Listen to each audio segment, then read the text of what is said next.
Chapter 8. Next morning the boys and I started with the cart laden with our bundles of bamboos to attend to the avenue of fruit trees. The buffalo we left behind, for his services were not needed, and I wished the wound in his nostrils to become completely cicatrized before I again put him to work. We were not a moment too soon. Many of the young trees which before threatened to fall had now fulfilled their promise, and were lying prostrate on the ground. Others were bent. Some few only remained erect. We raised the trees, and digging deeply at their roots, drove in stout bamboo props, to which we lashed them firmly with strong broad fibers. "Papa," said Franz, as we were thus engaged, and he handed me the fibers as I required them, "are these wild or tame trees?" "Oh, these are wild trees, most ferocious trees," laughed Jack, "and we are tying them up lest they should run away, and in a little while we will untie them and they will trot about after us and give us fruit wherever we go. Oh, we will tame them. They shall have a ring through their noses like the buffalo."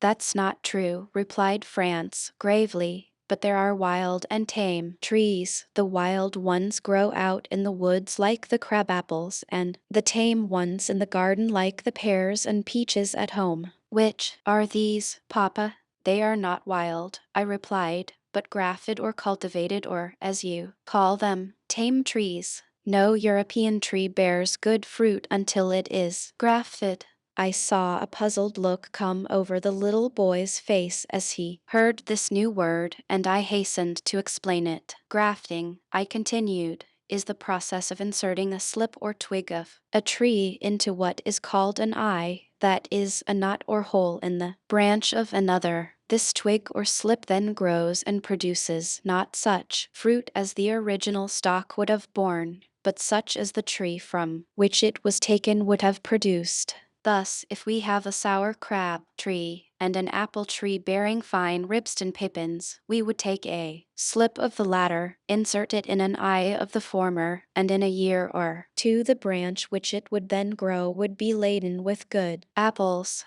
"But," asked Ernest, "where did the slips of good fruit come from, if none grow without grafting?" "From foreign countries," I replied. "It is only in the cold climate of our part of the world that they require this grafting. In many parts of the world, in more southern latitudes than ours, the most luscious fruit trees are indigenous to the soil, and flourish and bear sweet, wholesome fruit, without the slightest care of attention being bestowed upon them. While in England and Germany, and even in France, these same trees require the utmost exertion of horticultural skills to make them bring forth any fruit whatever. Thus, when the Romans invaded England, they found nothing in the way of fruit trees but the crabapple, nut bushes, and bramble bushes, but by grafting on these, fine apples, filberts, and raspberries were produced, and it was the same in our own dear Switzerland. All our fruit trees were imported."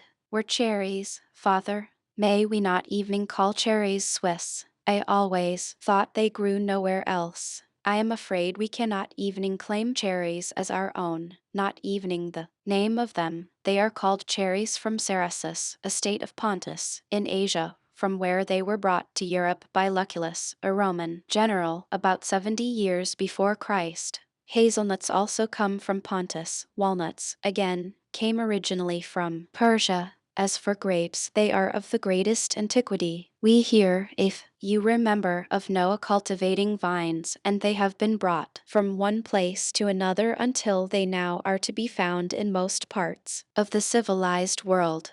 "Do you think all these trees will grow?" asked Fritz, as we crossed Jackal River and entered our plantation at Tenthome. "Here are lemons, pomegranates, pistachio nuts, and mulberries." "I have little doubt of it," I replied. "We are evidently within the tropics, where such trees as these are sure to flourish. These pines, now, come from France, Spain, and Italy, the olives from Armenia and Palestine, the figs originally from the island of Chios, the peaches and apricots from Persia, plums from Damascus in Syria, and the pears of all sorts from Greece. However, if our countries have not been blessed in the same way with fruit, we have been given wisdom and skill which has enabled us to import and cultivate the trees of other lands. We thus talked and worked until every tree that required the treatment was provided with a stout bamboo prop, and then, with appetites which a gourmand may well have envied, we returned to Falconhurst. I think my good wife was almost alarmed at the way we fell upon the corned beef and palm cabbage she set before us, but at length these good things produced the desired effect, and one after another declared himself satisfied. As we sat reclining after our labor and digesting our dinner, we discussed the various projects we had in contemplation. "I wish," said my wife, "that you would invent some other plan for climbing to the nest above us.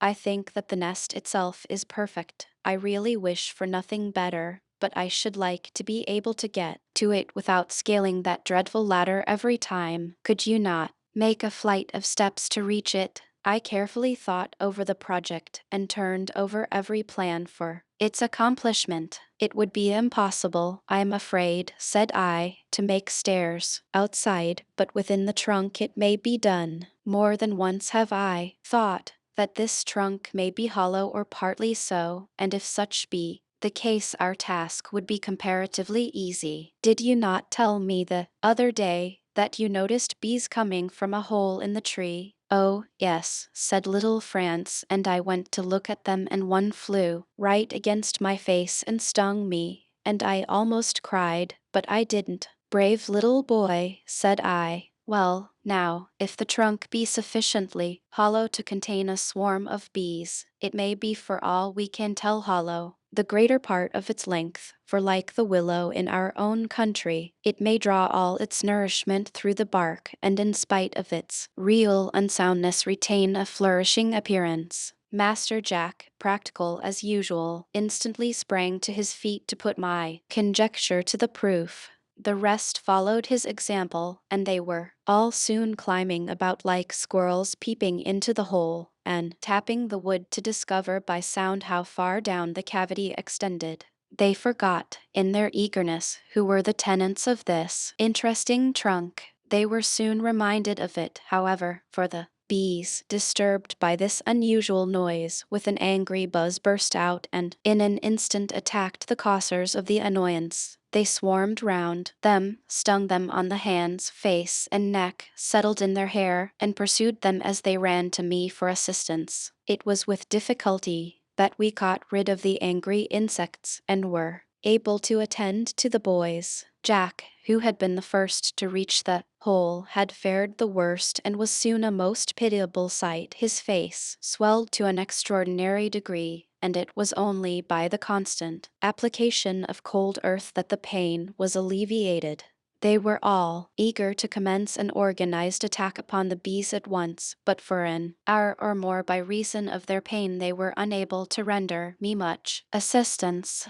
In the meanwhile I made my arrangements. I first took a large calabash gourd, for I intended to make a beehive, that, when we had driven the insects from their present abode, we may not lose them entirely. The lower half of the gourd I flattened. I then cut an arched opening in the front for a doorway, made a straw roof as a protection from the rain and heat, and the little house was complete. Nothing more, however, could then be done, for the irritated bees were still angrily buzzing round the tree. I waited till dark, and then when all the bees had again returned to their trunk, with Fritz's assistance, I carefully stopped up every hole in the tree with wet clay, that the bees may not issue forth next morning before we could begin operations. Very early were we up and at work. I first took a hollow cane and inserted one end through the clay into the tree. Down this tube with pipe and tobacco I smoked most furiously. The humming and buzzing that went on within was tremendous. The bees evidently could not understand what was going to happen. I finished my first pipeful, and putting my thumb over the end of the cane, I gave the pipe to Fritz to refill. He did so, and I again smoked. The buzzing was now becoming less noisy and was subsiding into a mere murmur. By the time I had finished this second pipe, all was still. The bees were stupefied. Now then, Fritz, said I, quick with a hammer and chisel, and stand here beside me. He was up in a moment, and together we cut a small door by the side of the hole. This door, however, we did not take out, but we left it attached by one corner that it may be removed at a moment's notice. Then, giving the bees a final dose of tobacco smoke, we opened it. Carefully but rapidly we removed the insects, as they clung in clusters to the sides of the tree, and placed them in the hive, prepared for their reception. As rapidly I then took every atom of wax and honey from their storehouse, and put it in a cask I had made ready for the purpose. The bees were now safely removed from the trunk, but I could not tell whether, when they revived from their temporary stupor, they may not refuse to occupy the house with which I had presented them, and insist on returning to their old quarters. To prevent the possibility of this occurrence, I took a quantity of tobacco, and placing it upon a board nailed horizontally within the trunk, I lighted it and allowed it to burn slowly that the fumes may fill the cavity. It was well I did so, for as the bees returned to consciousness, they left their pretty hive and buzzed away to the trunk of the tree. They seemed astonished at finding this uninhabitable, and an immense deal of noisy humming ensued. Round and round they flew, backwards and forwards, between the gourd and tree, now settling here and now there, until, at length, after due consideration, they took possession of the hive and abandoned their former habitation to us, the invaders of their territory. By the evening they were quite quiet, and we ventured to open the cask in which we had stored our plunder. We first separated the honey from the honeycomb, and poured it off into jars and pots. The rest we then took and threw into a vessel of water, placed over a slow fire. It soon boiled, and the entire mass became fluid.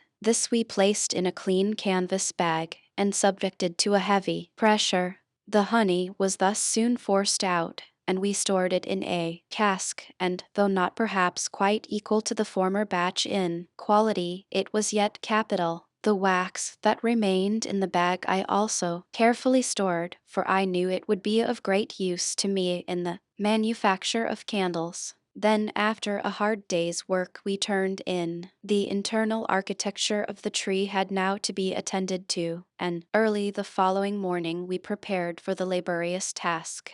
A door had first to be made, so at the base of the trunk we cut away the bark, and formed an opening just the size of the door we had brought from the captain's cabin, and which, hinges and all, was ready to be hung. The clearing of the rotten wood from the center of the trunk occupied us some time, but at length we had the satisfaction of seeing it entirely accomplished, and as we stood below, we could look up the trunk, which was like a great smooth funnel, and see the sky above. It was now ready for the staircase, and first we erected in the center a stout sapling to form an axis round which to build the spiral stairs. In this we cut notches to receive the steps, and corresponding notches in the tree itself to support the outer ends. The steps themselves we formed carefully and neatly of planks from the wreck, and clenched them firmly in their places with stout nails.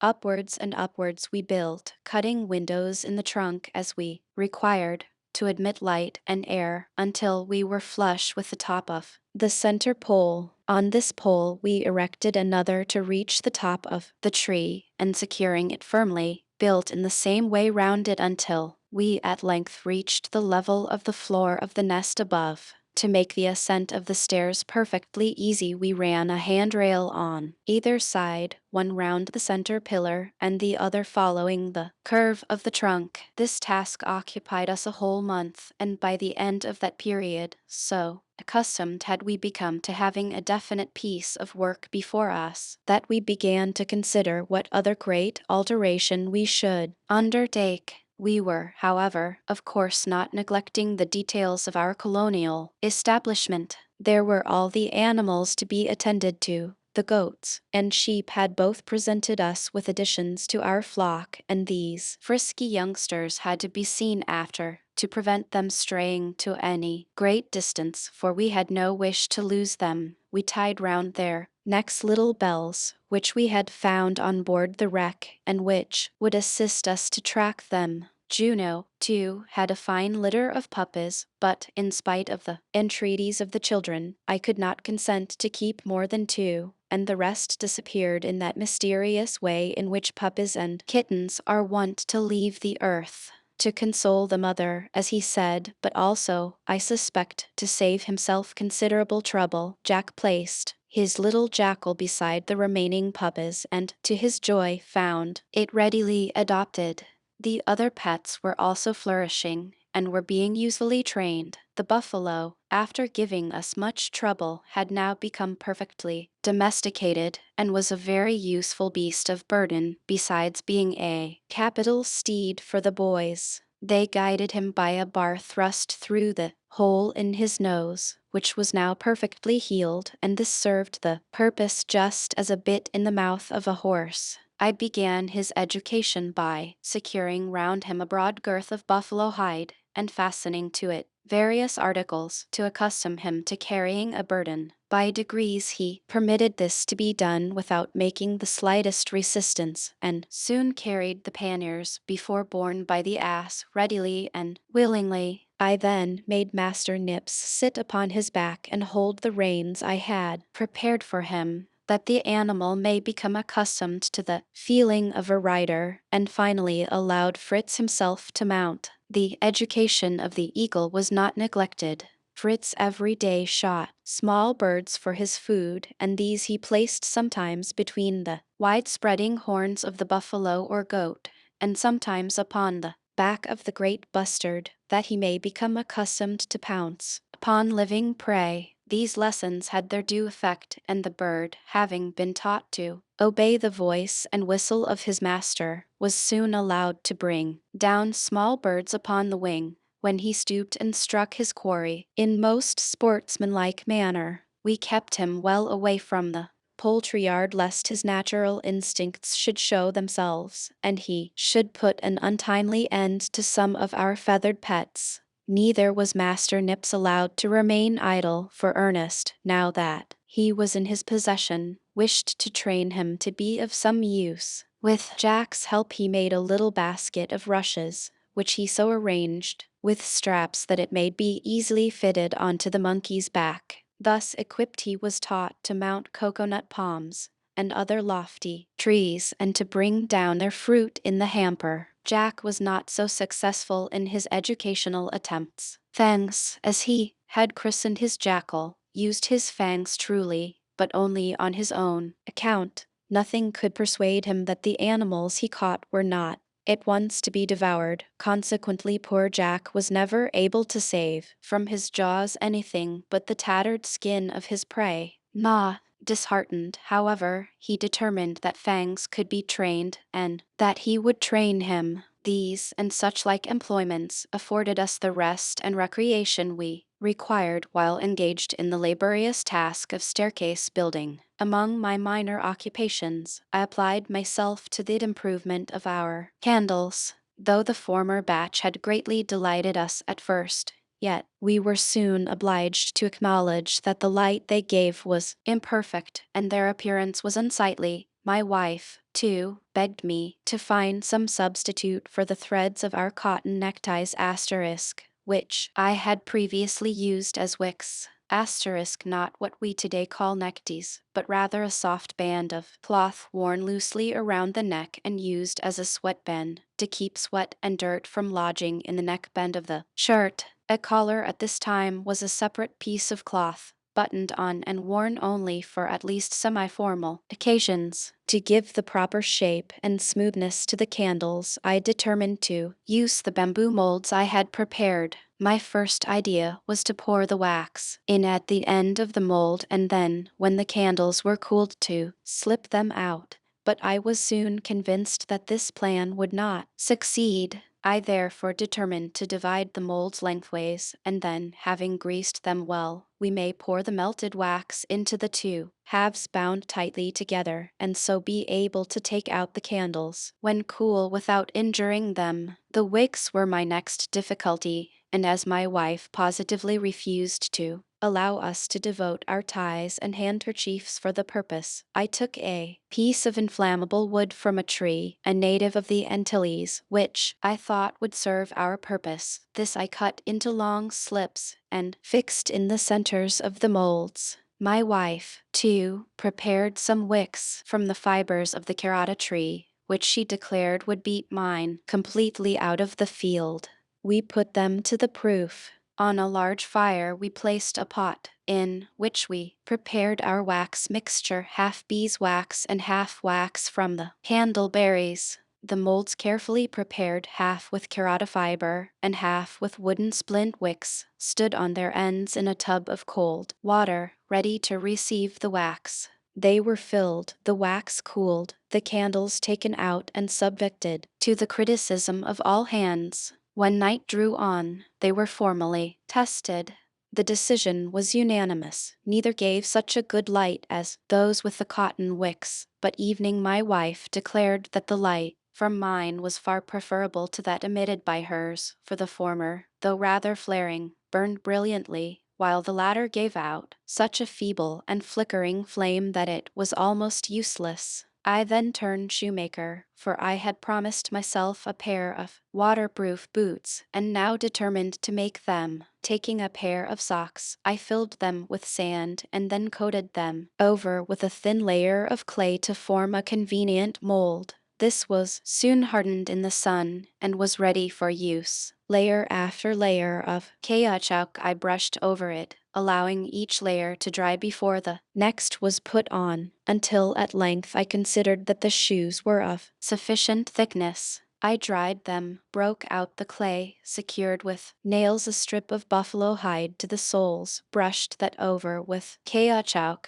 and I had a pair of comfortable, durable, respectable-looking waterproof boots. I was delighted. Orders poured in from all sides, and soon everyone in the family was likewise provided for. One objection to Falconhurst was the absence of any spring close by, so that the boys were obliged to bring water daily from the stream, and this involving no little trouble, it was proposed that we should carry the water by pipes from the stream to our present residence. A dam had to be thrown across the river some way upstream, that the water may be raised to a sufficient height to run to Falconhurst. From the reservoir thus made we led the water down by pipes into the turtle's shell, which we placed near our dwelling, and from which the superfluous water flowed off through the hole made in it by Fritz's harpoon. This was an immense convenience, and we formally inaugurated the trough by washing in that a whole sack of potatoes. Thus day after day brought its own work, and day after day saw that work completed. We had no time to be idle or to lament our separation from our fellow creatures. One morning, as we were completing our spiral staircase and giving it such finish as we were capable of, we were suddenly alarmed by hearing a most terrific noise, the roaring or bellowing of a wild beast. So strange a sound was it, that I could not imagine by what animal it was uttered. Jack thought it perhaps a lion, Fritz hazarded a gorilla, while Ernest gave it as his opinion, and I thought it possible that he was right, that it was a hyena. Whatever it is, said I, we must prepare to receive it. Up with you, all to the nest while I secure the door. Then, arming the dogs with their collars, I sent them out to protect the animals below, closed the door, and joined my family. Every gun was loaded,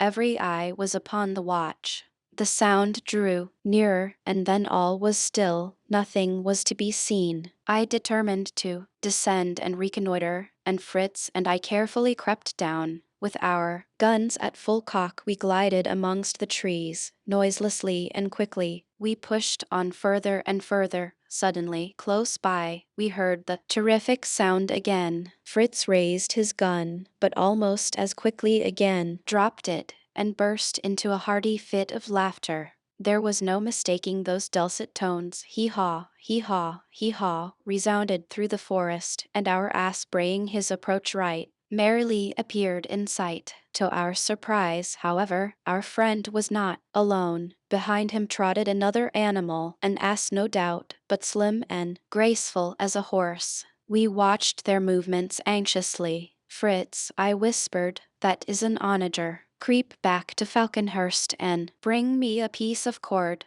Quietly now. While he was gone, I cut a bamboo and split it halfway down to form a pair of pincers, which I knew would be of use to me should I get near the animal. Fritz soon returned with the cord, and I was glad to observe also brought some oats and salt. We made one end of the cord fast to a tree, and at the other end made a running noose. Silently we watched the animals as they approached, quietly browsing. Fritz then rose, holding in one hand the noose, and in the other some oats and salt. The ass, seeing his favorite food thus held out, advanced to take it. Fritz allowed him to do so, and he was soon munching contentedly. The stranger, on seeing Fritz, started back, but finding her companion show no signs of alarm, was reassured and soon approached sniffing, and was about to take some of the tempting food. In a moment the noose left Fritz's adroit hand and fell round her neck. With a single bound she sprang backwards the full length of the cord. The noose drew tight, and she fell to the earth half strangled.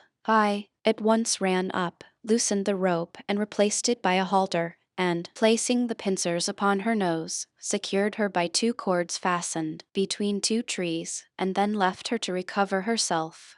Everyone hastened up to examine the beautiful animal as she rose from the ground and cast fiery glances around. She lashed out with her heels on every side, and, giving vent to angry snorts, struggled violently to get free. All her endeavors were vain. The cords were stout, and after while she quieted down and stood exhausted and quivering, I then approached. She suffered me to lead her to the roots of our tree, which for the present formed our stables, and there I tied her up close to the donkey, who was likewise prevented from playing truant. Next morning I found the onager after her night's rest as wild as ever, and as I looked at the handsome creature I almost despaired of ever taming her proud spirit. Every expedient was tried, and at length, when the animal was subdued by hunger, I thought I may venture to mount her, and having given her the strongest curb and shackled her feet, I attempted to do so. She was as unruly as ever, and as a last expedient I resolved to adopt a plan which, though cruel, was, I knew, attended with wonderful success by the American Indians, by whom it is practiced. Watching a favorable opportunity, I sprang upon the onager's back, and, seizing her long ear in my tess, in spite of her kicking and plunging, bit it through. The result was marvelous. The animal ceased plunging, and, quivering violently, stood stock still. From that moment we were her masters. The children mounted her one after the other, and she carried them obediently and quietly. Proud, truly, did I feel as I watched this animal, which naturalists and travelers have declared to be beyond the power of man to tame, guided here and there by my youngest son. Additions to our poultry yard reminded me of the necessity of providing some substantial shelter for our animals before the rainy season came on. 3 broods of chickens had been successfully hatched, and the little creatures, 40 in all, were my wife's pride and delight. We began by making a roof over the vaulted roots of our tree, forming the framework of bamboo canes, which we laid close together and bound tightly down. Others we fixed below as supports. The interstices were filled up with clay and moss, and coating the whole over with a mixture of tar and lime water, we obtained a firm balcony and a capital roof, impervious to the severest fall of rain. I ran a light rail round the balcony to give it a more ornamental appearance, and below divided the building into several compartments: stables, poultry yard, hay and provision lofts, dairy, kitchen, larder and dining hall were united under one roof. Our winter quarters were now completed, and we had but to store them with food. Day after day we worked, bringing in provisions of every description. As we were one evening returning from gathering potatoes, it struck me that we should take in a store of acorns, and sending the two younger boys home with their mother and the cart, I took a large canvas bag, and with Fritz and Ernest, the former mounted on his onager, and the latter carrying his little favorite, Nips, made a detour towards the acorn wood.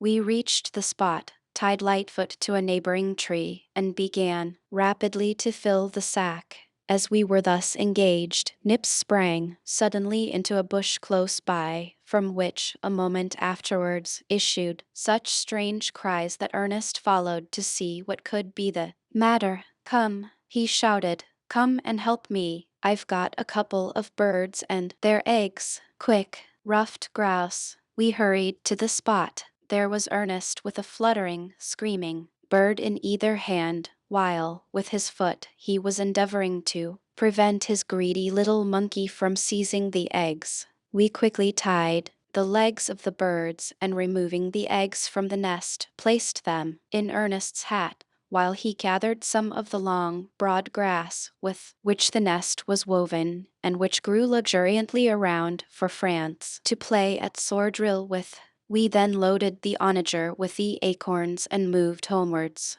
The eggs I covered carefully with dry moss, that they may be kept warm, and as soon as possible I handed them over to my wife, who managed the mother so cleverly that she induced her to return to the eggs, and in a few days, to our great delight, we had 15 beautiful little Canadian chicks. France was greatly pleased with the swords his brother brought him, but having no small companion on whom to exercise his valor, he amused himself for a short time in hewing down imaginary foes, and then cut the reeds in slips and plaited them to form a whip for Lightfoot. The leaves seemed so pliable and strong that I examined them to see to what further use they may be put. Their tissue was composed of long, silky fibers. A sudden thought struck me. This must be New Zealand flax. I could not rest till I had announced this invaluable discovery to my wife. She was no less delighted than I was. "Bring me the leaves," she exclaimed. "Oh, what a delightful discovery! No one shall now be clothed in rags. Just make me a spindle, and you shall soon have shirts and stockings and trousers, all good homespun. Quick, Fritz, and bring your mother more leaves." We could not help smiling at her eager zeal, but Fritz and Ernest sprang on their steeds, and soon the onager and buffalo were galloping home again, each laden with a great bundle of flax. The boys dismounted and deposited their offering at their mother's feet. "Capital," she exclaimed. "I shall now show you that I am not at all behindhand in ingenuity. This must be redded, carded, spun and woven, and then with scissors, needle and thread I will make you any article of clothing you choose." We decided that Flamingo Marsh would be the best spot for the operation of steeping or redding the flax, and next morning we set out there, the cart drawn by the ass and laden with the bundles, between which sat France and Nips, while the rest of us followed with spades and hatchets. I described to my boys as we went along the process of redding, and explained to them how steeping the flax leaves destroys the useless membrane, while the strong fibers remain.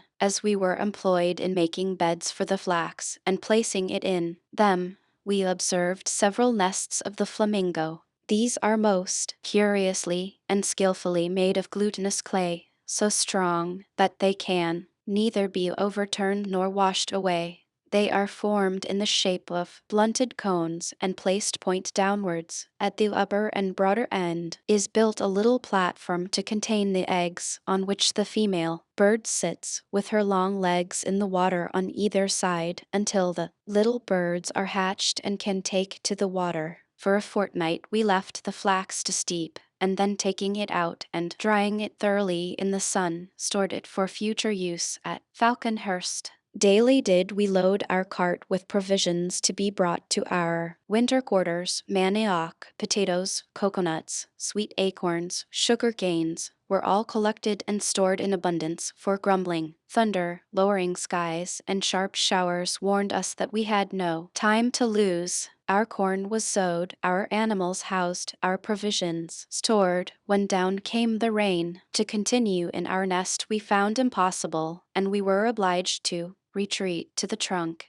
where we carried such of our domestic furniture as may have been injured by the damp. Our dwelling was truly crowded. The animals and provisions below, and our beds and household goods around us, hemmed us in on every side. By degrees, by dint of patience and better packing, we obtained sufficient room to work and lie down in. By degrees, too, we became accustomed to the continual noise of the animals and the smell of the stables. The smoke from the fire, which we were occasionally obliged to light, was not agreeable, but in time evening that seemed to become more bearable. To make more space, we turned such animals as we had captured and who, therefore, may be imagined to know how to shift for themselves outside during the daytime, bringing them under the arched roots only at night. To perform this duty Fritz and I used to sally forth every evening, and as regularly every evening did we return soaked to the skin.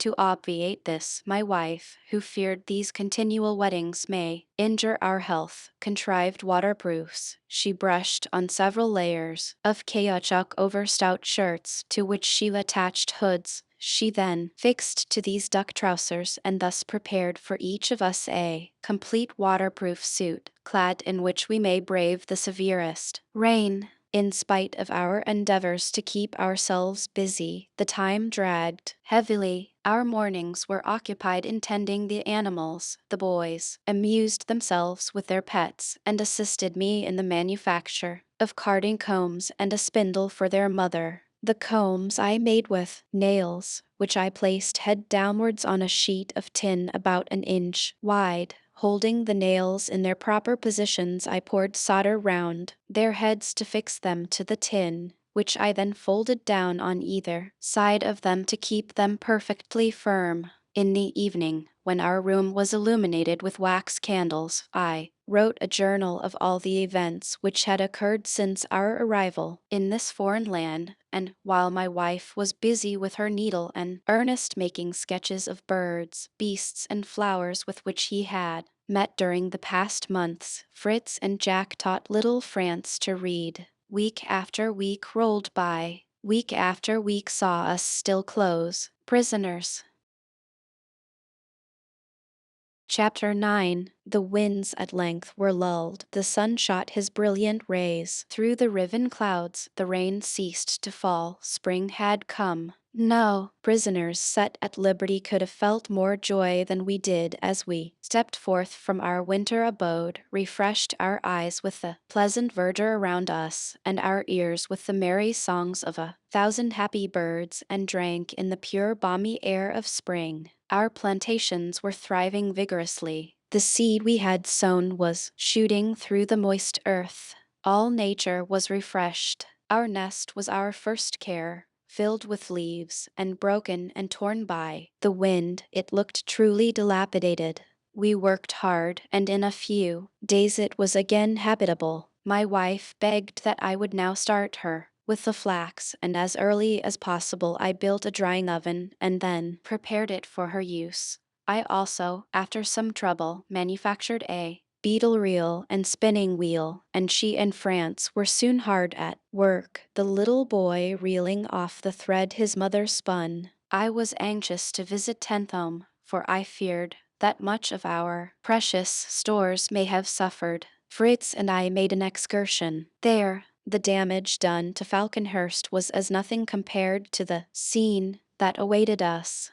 The tent was blown to the ground, the canvas torn to rags, the provisions soaked, and 2 casks of powder utterly destroyed. We immediately spread such things as we hoped yet to preserve in the sun to dry. The pinnace was safe. but our faithful tugboat was dashed in pieces, and the irreparable damage we had sustained made me resolve to contrive some safer and more stable winter quarters before the arrival of the next rainy season. Fritz proposed that we should hollow out a cave in the rock, and though the difficulties such an undertaking would present appeared almost insurmountable, I yet determined to make the attempt. We may not, I thought, hew out a cavern of sufficient size to serve as a room, but we may at least make a cellar for the more valuable and perishable of our stores. Some days afterwards we left Falconhurst with a cart laden with a cargo of spades, hammers, chisels, pickaxes, and crowbars, and began our undertaking. On the smooth face of the perpendicular rock I drew out in chalk the size of the proposed entrance, and then, with minds bent on success, we battered away. 6 days of hard and incessant toil made but little impression. I do not think that the whole would have been a satisfactory shelter for evening Master Nips, but we still did not despair, and were soon rewarded by coming to softer and more yielding substance. Our work progressed, and our minds were relieved. On the 10th day, as our persevering blows were falling heavily, Jack, who was working diligently with a hammer and crowbar, shouted, "Gun, father! Fritz, my bar has gone through the mountain. Run round and get it," laughed Fritz. "Perhaps it has dropped into Europe. You must not lose a good crowbar." But, really, it is through. It went right through the rock. I heard it crash down inside. "Oh, do come and see," he shouted excitedly. We sprang to his side, and I thrust the handle of my hammer into the hole he spoke of. It met with no opposition. I could turn it in any direction I chose. Fritz handed me a long pole. I tried the depth with that.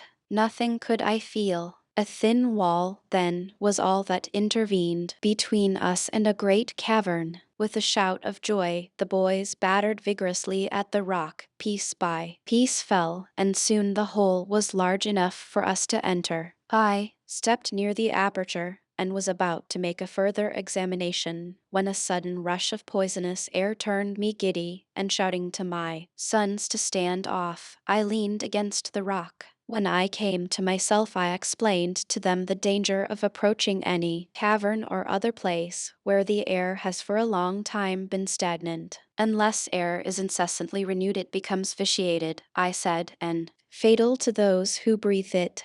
The safest way of restoring it to its original state is to subject it to the action of fire. A few handfuls of blazing hay thrown into this hole may, if the place be small, sufficiently purify the air within to allow us to enter without danger. We tried the experiment. The flame was extinguished the instant it entered. Though bundles of blazing grass were thrown in, no difference was made. What actually happens is that the oxygen supply becomes low. If there is sufficient oxygen to maintain a flame, the action of the flame increases air circulation, which then brings in more oxygen. The flame goes out if the oxygen supply is insufficient for its supply. In this case, it takes the fireworks to create adequate circulation. The next torch is able to blaze not because the air is purified, but because the oxygen is now sufficient to feed the fire. I saw that we must apply some more efficacious remedy, and sent the boys for a chest of signal rockets we had brought from the wreck. We let fly some dozens of these fiery serpents, which went whizzing in and disappeared at apparently a vast distance from us. Some flew like radiant meteors round, lighted up the mighty circumference, and displayed, as by a magician's wand, a sparkling glittering roof. They looked like avenging dragons driving a foul malignant fiend out of a beauteous palace. We waited for a little while after these experiments, and I then again threw in lighted hay. It burned clearly. The air was purified. Fritz and I enlarged the opening, while Jack, springing on his buffalo, thundered away to Falconhurst to bear the great and astonishing news to his mother. Great must have been the effect of Jack's eloquence on those at home, for the timbers of the bridge were soon again resounding under the swift but heavy tramp of his steed. and he was quickly followed by the rest of our party in the cart. All were in the highest state of excitement. Jack had stowed in the cart all the candles he could find, and we now, lighting these, shouldered our arms and entered. I led the way, sounding the ground as I advanced with a long pole, that we may not fall unexpectedly into any great hole or chasm. Silently we marched, my wife, the boys, and evening the dogs, seeming overawed with the grandeur and beauty of the scene. We were in a grotto of diamonds, a vast cave of glittering crystal. The candles reflected on the walls a golden light, bright as the stars of heaven, while great crystal pillars rose from the floor like mighty trees, mingling their branches high above us and drooping in hundreds of stalactites, which sparkled and glittered with all the colors of the rainbow. The floor of this magnificent palace was formed of hard, dry sand, so dry that I saw at once that we may safely take up our abode in that, without the slightest fear of danger from damp. From the appearance of the brilliant crystals round about us, I suspected their nature. I tasted a piece. This was a cavern of rock salt. There was no doubt about it. Here was an unlimited supply of the best and purest salt. But one thing detracted from my entire satisfaction and delight. Large crystals lay scattered here and there, which, detached from the roof, had fallen to the ground. This, if apt to recur, would keep us in constant peril. I examined some of the masses and discovered that they had been all recently separated, and therefore concluded that the concussion of the air occasioned by the rockets had caused their fall. To satisfy ourselves, however, that there were no more pieces tottering above us, we discharged our guns from the entrance and watched the effect. Nothing more fell. Our magnificent abode was safe. We returned to Falconhurst with minds full of wonder at our new discovery and plans for turning it to the best possible advantage. Nothing was now talked of but the new house, how it should be arranged, how it should be fitted up. The safety and comfort of Falconhurst, which had at first seemed so great, now dwindled away in our opinion to nothing. It should be kept up, we decided, merely as a summer residence, while our cave should be formed into a winter house and impregnable castle. Our attention was now fully occupied with this new house. Light and air were to be admitted, so we hewed a row of windows in the rock, where we fitted the window cases we had brought from the officers' cabins. We brought the door, too, from Falconhurst, and fitted it in the aperture we had made. The opening in the trunk of the tree I determined to conceal with bark, as less likely to attract the notice of wild beasts or savages should they approach during our absence. The cave itself we divided into 4 parts. In front, a large compartment into which the door opened, subdivided into our sitting, eating, and sleeping apartments. The right-hand division, containing our kitchen and workshop, and the left our stables. Behind all this, in the dark recess of the cave, was our storehouse and powder magazine. Having already undergone one rainy season, we knew well its discomforts and thought of many useful arrangements in the laying out of our dwelling. We did not intend to be again smoke-dried. We, therefore, contrived a properly built fireplace and chimney. Our stable arrangements, too, were better, and plenty of space was left in our workshop that we should not be hampered in evening the most extensive operations. Our frequent residence at Tentham revealed to us several important advantages which we had not foreseen. Numbers of splendid turtles often came ashore to deposit their eggs in the sand, and their delicious flesh afforded us many a sumptuous meal. When more than one of these creatures appeared at a time, we used to cut off their retreat to the sea, and, turning them on their backs, fasten them to a stake driven in close by the water's edge by a cord passed through a hole in their shell. We thus had fresh turtle continually within our reach, for the animals throve well thus secured, and appeared in as good condition after having been kept thus for several weeks as others when freshly caught. Lobsters, crabs, and mussels also abounded on the shore. But this was not all. An additional surprise awaited us. As we were one morning approaching Tentham, we were attracted by a most curious phenomenon. The waters out to sea appeared agitated by some unseen movement, and as they heaved and boiled, their surface, struck by the beams of the morning sun, seemed illuminated by flashes of fire. Over the water where this disturbance was taking place hovered hundreds of birds, screaming loudly, which ever and soon would dart downwards, some plunging beneath the water, some skimming the surface. Then again they would rise and resume their harsh cries. The shining, sparkling mass then rolled onwards and approached in a direct line our bay, followed by the feathered flock above. We hurried down to the shore to further examine this strange sight. I was convinced as we approached that it was a shoal or bank of herrings.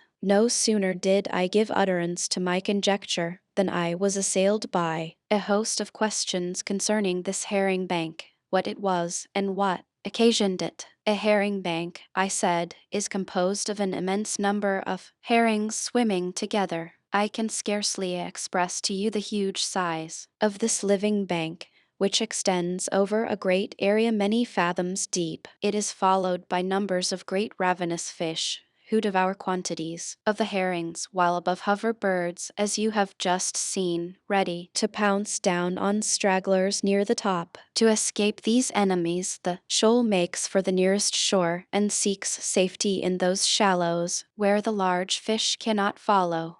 But here it meets with a third great enemy. It may escape from the fish and elude the vigilance of sharp-sighted birds, but from the ingenuity of man it can find no escape. In 1 year, millions of these fish are caught, and yet the roes of only a small number would be sufficient to supply as many fish again. Soon our fishery was in operation. Jack and Fritz stood in the water with baskets and bailed out the fish as one bails water with a bucket, throwing them to us on the shore. As quickly as possible we cleaned them and placed them in casks with salt, first a layer of salt and then a layer of herrings, and so on, until we had ready many casks of pickled fish. As the barrels were filled, we closed them carefully and rolled them away to the cool vaults at the back of our cave. Our good fortune, however, was not to end here. A day after the herring fishery was over, and the shoal had left our bay, a great number of seals appeared, attracted by the refuse of the herrings which we had thrown into the sea. Though I feared they would not be suitable for our table, we yet secured a score or two for the sake of their skins and fat. The skins we drew carefully off for harness and clothing, and the fat we boiled down for oil, which we put aside in casks for tanning, soap-making, and burning in lamps. These occupations interfered for some time with our work at Rock House, but as soon as possible we again returned to our labor with renewed vigor. I had noticed that the salt crystals had for their base a species of gypsum, which I knew may be made of great service to us in our building operations as plaster. As an experiment, I broke off some pieces and, after subjecting them to great heat, reduced them to powder. The plaster this formed with water was smooth and white, and as I had then no particular use to which I may put it, I plastered over some of the herring casks that I may be perfectly certain that all air was excluded. The remainder of the casks I left as they were, for I soon intended to preserve their contents by smoking. To do this, the boys and I built a small hut of reeds and branches, and then we strung our herrings on lines across the roof. On the floor we lit a great fire of brushwood and moss, which threw out a dense smoke, curling in volumes round the fish, and they in a few days seemed perfectly cured. About a month after the appearance of the herrings, we were favored by a visit from other shoals of fish. Jack espied them first and called to us that a lot of young whales were off the coast. We ran down and discovered the bay apparently swarming with great sturgeon, salmon, and trout, all making for the mouth of Jackal River, that they may ascend it and deposit their spawn amongst the stones. Jack was delighted at his discovery. "Here are proper fish," he exclaimed. None of your paltry fry. How do you preserve these sorts of fish? Potted, salted, or smoked? Not so fast, said I, not so fast. Tell me how they are to be caught, and I will tell you how they are to be cooked. Oh, I'll catch them fast enough, he replied, and darted off to rock house.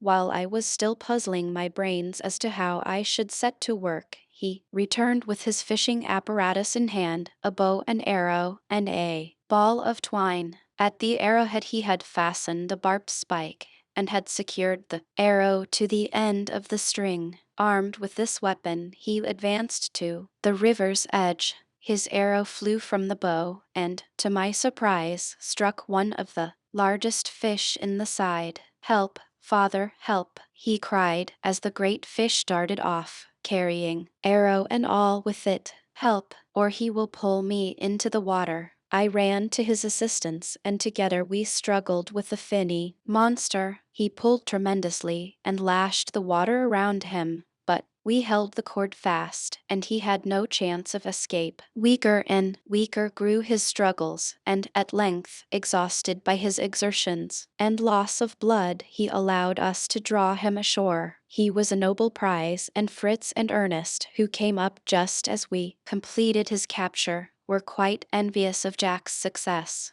Not to be behindhand, they eagerly rushed off for weapons themselves. We were soon all in the water, Fritz with a harpoon, Ernest with a rod and line, and I myself, armed like Neptune, with an iron trident, or, more properly speaking, perhaps, a pitchfork. Soon the shore was strewn with a goodly number of the finest fish. Monster after monster we drew to land. At length Fritz, after harpooning a great sturgeon full 8 feet long, could not get the beast ashore. We all went to his assistance, but our united efforts were unavailing. The buffalo proposed my wife, and off went Jack for Storm. Storm was harnessed to the harpoon rope, and soon the monstrous fish lay panting on the sand. We at length, when we had captured as many fish as we could possibly utilize, set about cleaning and preparing their flesh. Some we salted, some we dried like the herrings,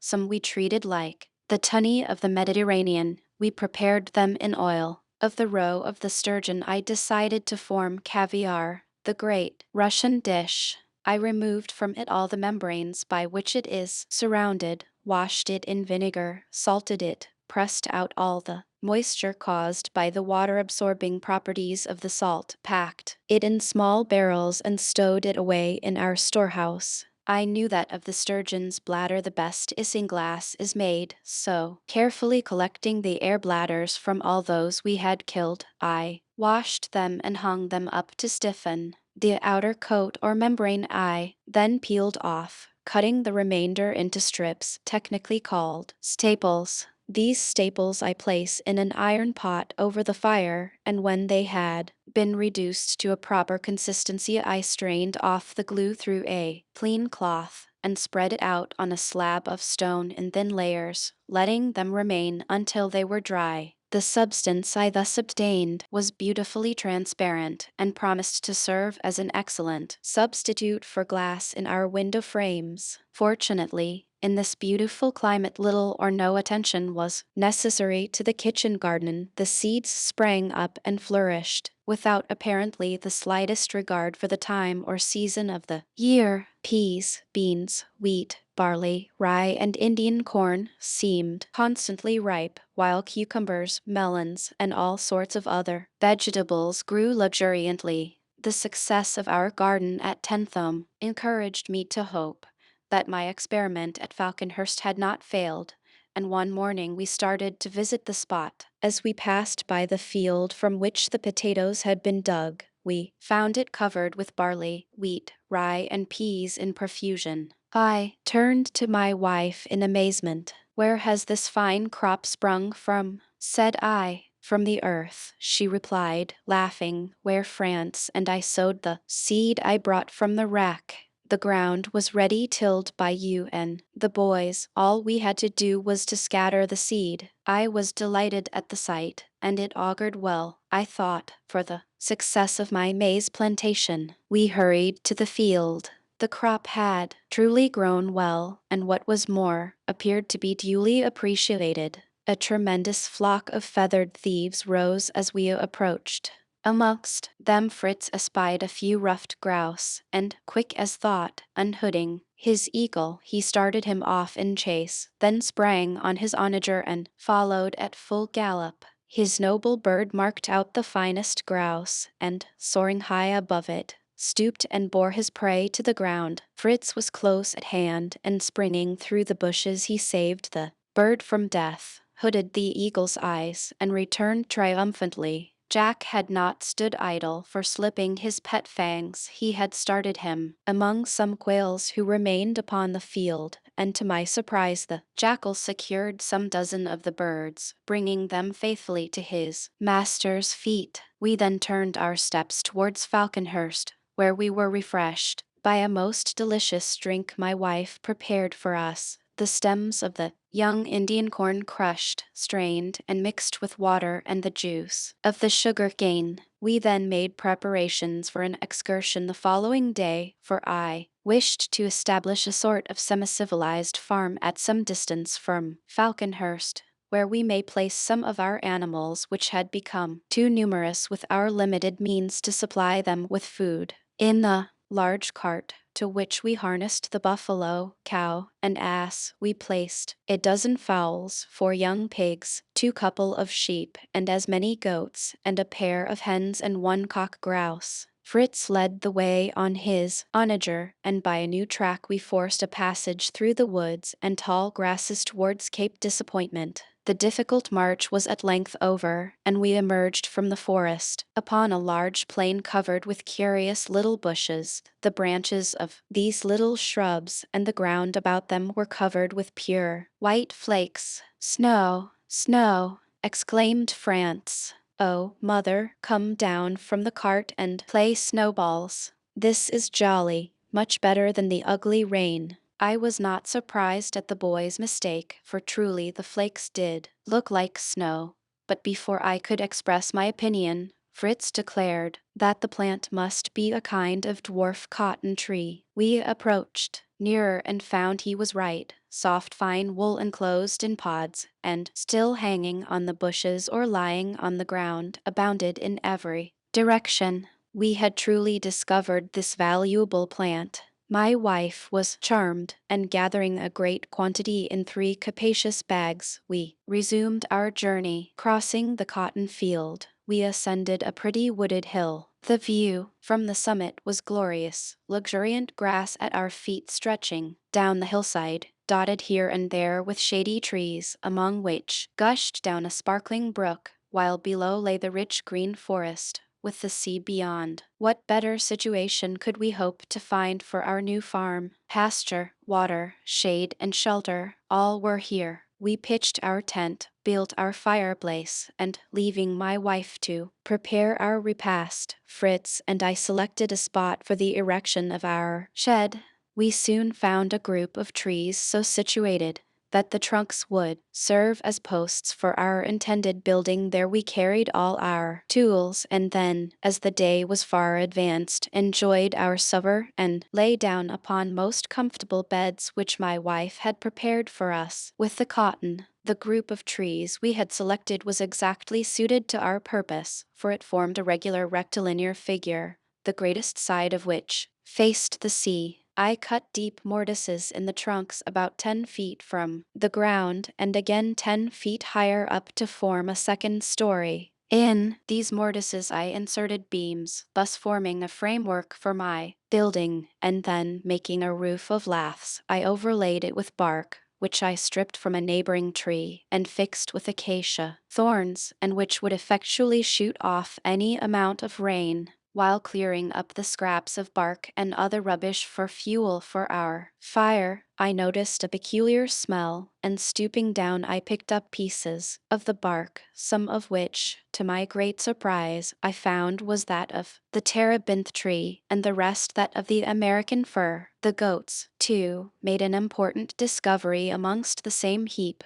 for we found them busily routing out pieces of cinnamon, a most delicious and aromatic spice, from the fir. said I to the boys, we get turpentine and tar, and thus it is that the fir tree becomes such a valuable article of commerce. So we may look forward to preparing pitch for our yacht with tar and oil, and cart grease, too, with tar and fat. I do not know that you will equally appreciate the terebinth tree. A gum issues from incisions in the bark which hardens in the sun and becomes as transparent as amber. When burned, it gives forth a most delicious perfume, and when dissolved in spirits of wine, forms a beautiful, transparent varnish. The completion of our new farmhouse occupied us several days. We wove strong lianas and other creepers together to form the walls to the height of about 6 feet, the rest, up to the roof, we formed merely of a lattice work of laths to admit both air and light. Within we divided the house into 3 parts, one subdivided into stalls for the animals, a second fitted with perches for the birds, and the third simply furnished with a rough table and benches to serve as a sleeping apartment for ourselves when we should find it necessary to pay the place a visit. In a short time the dwelling was most comfortably arranged, and as we daily filled the feeding troughs with the food the animals best liked, they showed no inclination to desert the spot we had chosen for them. Yet, hard as we had worked, we found that the provisions we had brought with us would be exhausted before we could hope to be able to leave the farm. I therefore dispatched Jack and Fritz for fresh supplies. During their absence, Ernest and I made a short excursion in the neighborhood, that we may know more exactly the character of the country near our farm. Passing over a brook which flowed towards the wall of rocks, we reached a large marsh, and as we walked round it, I noticed with delight that it was covered with a rice plant growing wild in the greatest profusion. Here and there only were there any ripe plants, and from these rose a number of ruffed grouse, at which both Ernest and I let fly. Two fell, and Fangs, who was with us, brought them to our feet. As we advanced, Nips skipped from the back of his steed Juno and began to regale himself on some fruit. At a short distance off, we followed the little animal and found him devouring delicious strawberries. Having enjoyed the fruit ourselves, we filled the hamper Nips always carried, and secured the fruit from his pilfering paws with leaves fixed firmly down. I then took a sample of the rice seeds to show my wife, and we continued our journey. Soon we reached the borders of the pretty lake, which we had seen beyond the swamp. The nearer aspect of its calm blue waters greatly charmed us, and still more so the sight of numbers of black swans disporting themselves on the glassy surface, in which their stately forms and graceful movements were reflected as in a mirror. It was delightful to watch these splendid birds, old and young, swimming together in the peaceful enjoyment of life, seeking their food and pursuing one another playfully in the water. I could not think of breaking in upon their happy, beautiful existence by firing among them, but our dog Juno was by no means so considerate,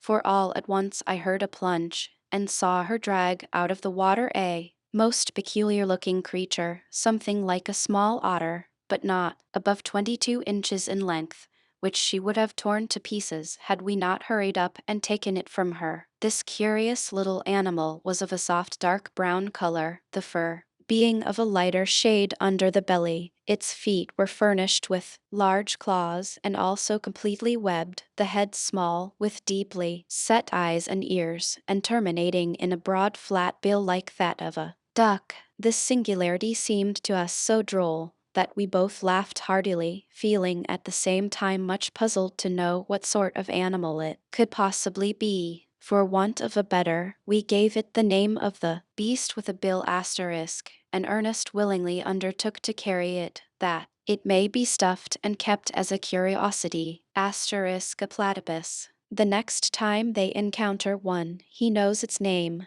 After this we returned to the farm, thinking our messengers may soon arrive, and sure enough, in about a quarter of an hour, Fritz and Jack made their appearance at a brisk trot and gave a circumstantial account of their mission. Asterisk note. to get supplies about 14 paragraphs earlier. But what else did they do? Something is left out. I was pleased to see that they had fulfilled their orders, intelligently carrying out my intentions in the spirit, and not blindly to the letter. Next morning we quitted the farm, which we named Woodlands, after providing amply for the wants of the animals, sheep, goats, and poultry, which we left there. Shortly afterwards, on entering a wood, we found it tenanted by an enormous number of apes, who instantly assailed us with showers of fir cones, uttering hideous and angry cries, and effectually checking our progress until we put them to flight by a couple of shots, which not a little astonished their weak minds. Fritz picked up some of their missiles, and showing them to me,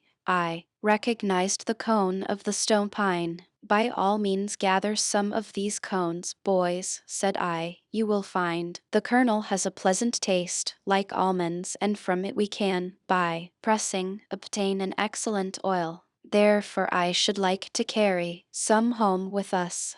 A hill, which seemed to promise a good view from its summit, next attracted my notice, and on climbing it we were more than repaid for the exertion by the extensive and beautiful prospect which lay spread before our eyes. The situation altogether was so agreeable that here also I resolved to make a settlement, to be visited occasionally, and after resting a while and talking the matter over, we set to work to build a cottage, such as we had lately finished at Woodlands. Our experience there enabled us to proceed quickly with the work, and in a few days the rustic abode was completed and received, by Ernest's choice, the grand name of Prospect Hill. My chief object in undertaking this expedition had been to discover some tree from whose bark I could hope to make a useful light boat or canoe. Hitherto I had met with none at all fit for my purpose, but not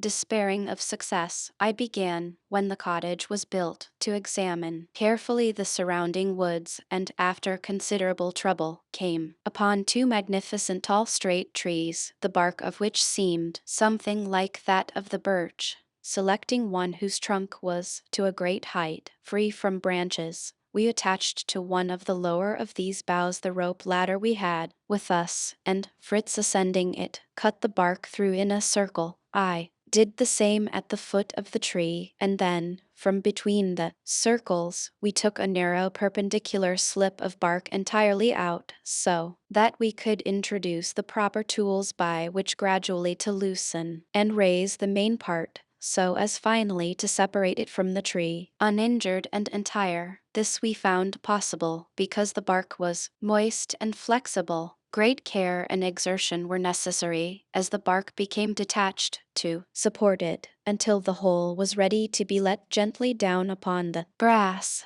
This seemed a great achievement, but our work was by no means ended, nor could we venture to desist from it until, while the material was soft and pliable, we had formed it into the shape we desired for the canoe. In order to do this, I cut a long triangular piece out of each end of the roll, and placing the sloping parts one over the other, I drew the ends into a pointed form and secured them with pegs and glue. This successful proceeding had, however, widened the boat and made it too flat in the middle, so that it was necessary to put ropes round it and tighten them until the proper shape was restored before we could allow it to dry in the sun. This being all I could do without a greater variety of tools, I determined to complete my work in a more convenient situation, and immediately dispatched Fritz and Jack with orders to bring the sledge, which now ran on wheels taken from gun carriages, that the canoe may be transported direct to the vicinity of the harbor at Tentham.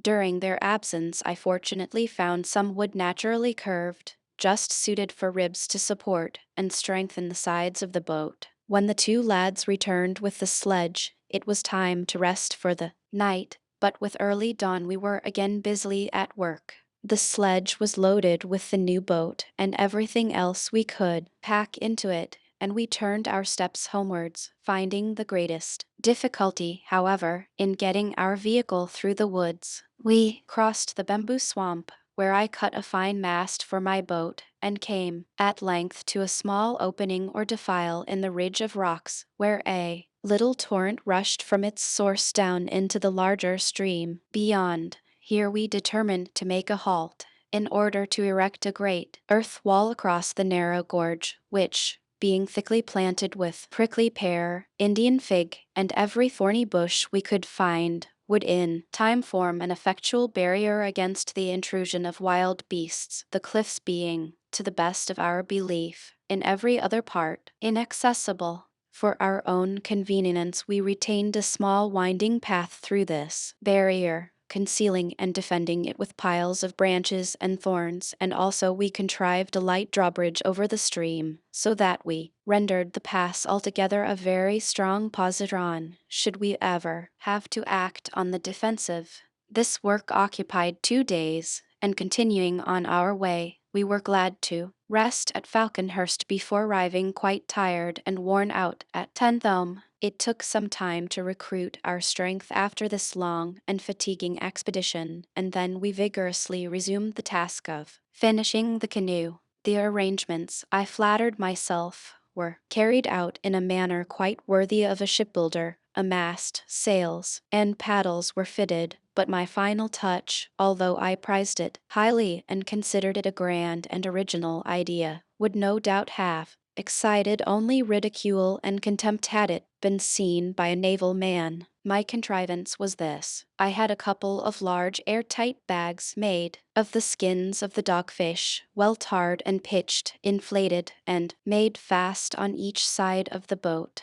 just above the level of the water. These floats, however much she may be loaded, would effectually prevent either the sinking or capsizing of my craft. I may as well relate in this place what I omitted at the time of its occurrence. During the rainy season our cow presented us with a bull calf, and that there may never be any difficulty in managing him, I at a very early age pierced his nose and placed a short stick in it, to be exchanged for a ring when he was old enough.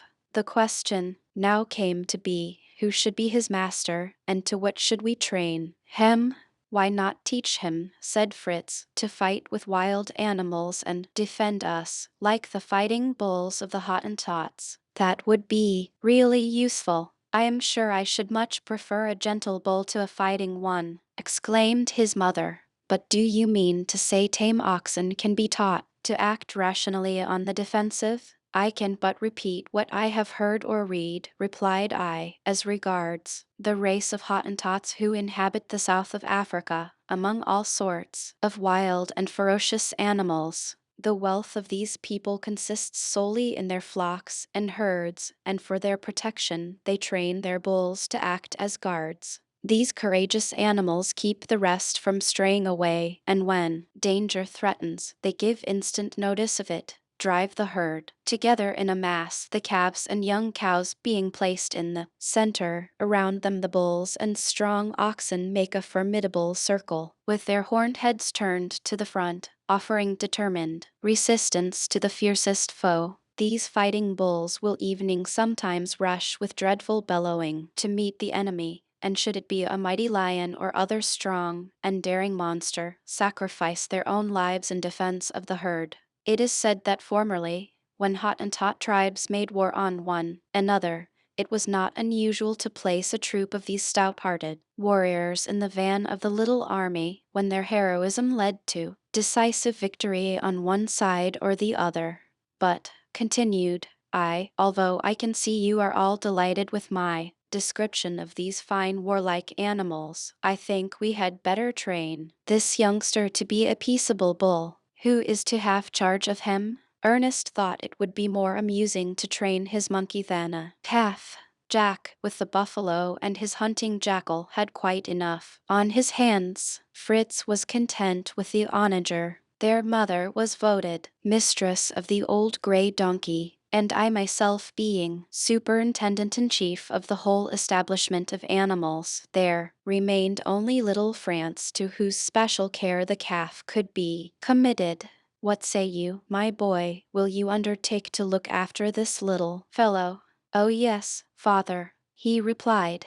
Once you told me about a strong man, I think his name was Milo, and he had a tiny calf, and he used to carry it about everywhere. It grew bigger and bigger, but still he carried it, often, till at last he grew so strong that when it was quite a great big ox, he could lift it as easily as ever. And so you see, if I take care of our wee calf and teach it to do what I like, perhaps when it grows big I shall still be able to manage it, and then, oh, Papa, do you think I may ride upon it? I smiled at the child's simplicity and his funny application of the story of Milo of Crotona. The calf shall be yours, my boy. Make him as tame as you can, and we will see about letting you mount him some day. But remember he will be a great bull long before you are nearly a man. Now what will you call him? Shall I call him Grumble, father? Hear what a low muttering noise he makes. Grumble will do famously. Grumble, grumble. Oh, it beats your buffalo's name hollow, Jack. Not a bit, said he. Why, you can't compare the two names. Fancy mother saying, here comes France on Grumble, but Jack riding on the Storm. Oh, it sounds sublime. We named the two puppies Bruno and Fawn, and so ended this important domestic business. For 2 months we worked steadily at our salt cave, in order to complete the necessary arrangement of partition walls, so as to put the rooms and stalls for the animals in comfortable order for the next long, rainy season, during which time, when other work would be at a standstill, we could carry on many minor details for the improvement of the abode. We leveled the floors first with clay, then spread gravel mixed with melted gypsum over that, producing a smooth hard surface, which did very well for most of the apartments. But I was ambitious of having 1 or 2 carpets, and set about making a kind of felt in the following way. I spread out a large piece of sailcloth, and covered it equally all over with a strong liquid made of glue and isinglass, which saturated it thoroughly. On it we then laid wool and hair from the sheep and goats, which had been carefully cleaned and prepared, and rolled and beat it until it adhered tolerably smoothly to the cloth.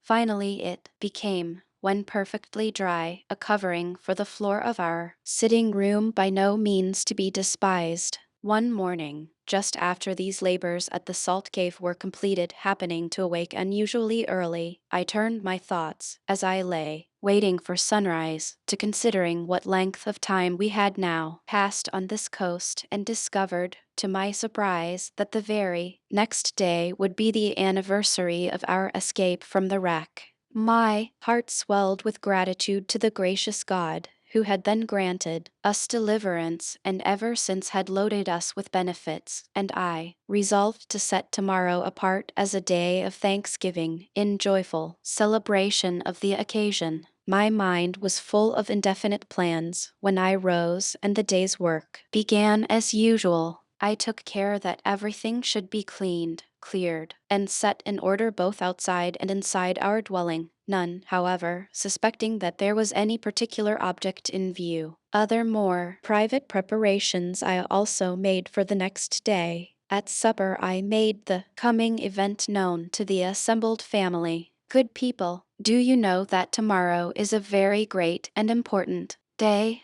We shall have to keep it in honor of our merciful escape to this land, and call it Thanksgiving Day. Everyone was surprised to hear that we had already been 12 months in the country. Truly, my wife believed I may be mistaken, until I showed her how I had calculated regularly ever since the 31st of January, on which day we were wrecked, by marking off in my almanac the Sundays as they arrived for the remaining 11 months of that year. Since then, I added, I have counted 31 days.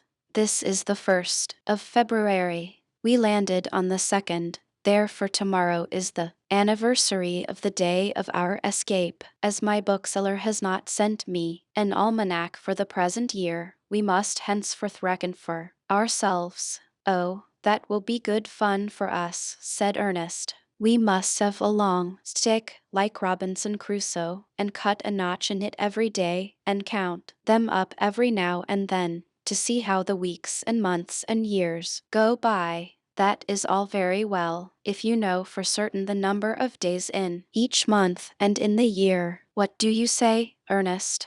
The year contains 365 days, 5 hours, 48 minutes, and 45 seconds, returned he promptly. Perfectly correct, said I, smiling, but you would get in a mess with those spare hours, minutes, and seconds in a year or two, wouldn't you? Not at all. Every 4 years I would add them all together, make a day, stick it into February, and call that year leap year. Well done, Professor Ernest. We must elect you Astronomer Royal in this our kingdom, and let you superintend and regulate everything connected with the lapse of time, clocks and watches included. Before they went to sleep, I could hear my boys whispering among themselves about father's mysterious allusions to next day's festival and rejoicings, but I offered no explanation and went to sleep, little guessing that the rogues had laid a counterplot far more surprising than my simple plan for their diversion. Nothing less than a roar of artillery startled me from sleep at daybreak next morning.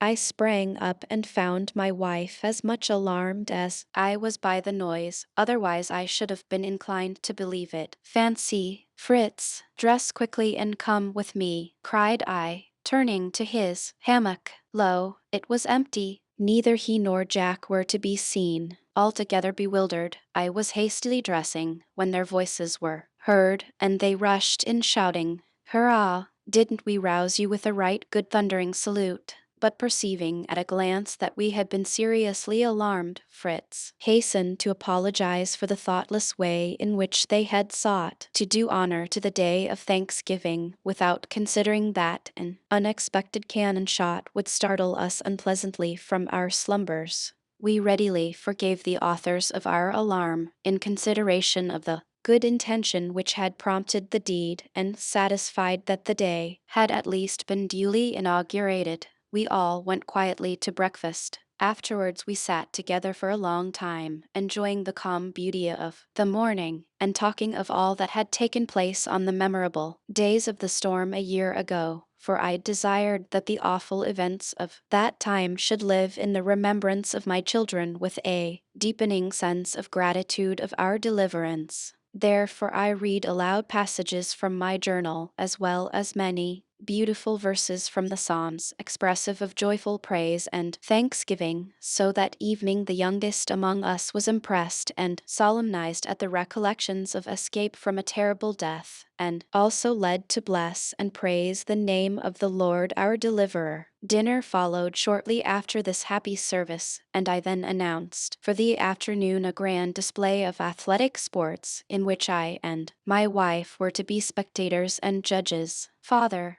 what a grand idea! Oh, how jolly! Are we to run races? And prizes? Will there be prizes, father? The judges offer prizes for competition in every sort of manly exercise, replied I. Shooting, running, riding, leaping, climbing, swimming. We will have an exhibition of your skill in all. Now for it, trumpeters, sound for the opening of the lists. Uttering these last words in a stentorian voice, and wildly waving my arms towards a shady spot where the ducks and geese were quietly resting, had the absurd effect I intended. Up they all started in a fright, gabbling and quacking loudly, to the infinite amusement of the children, who began to bustle about in eager preparations for the contest, and begging to know with what they were to begin. Let us have shooting first, and the rest when the heat of the day declines. Here is a mark I have got ready for you, said I, producing a board roughly shaped like a kangaroo,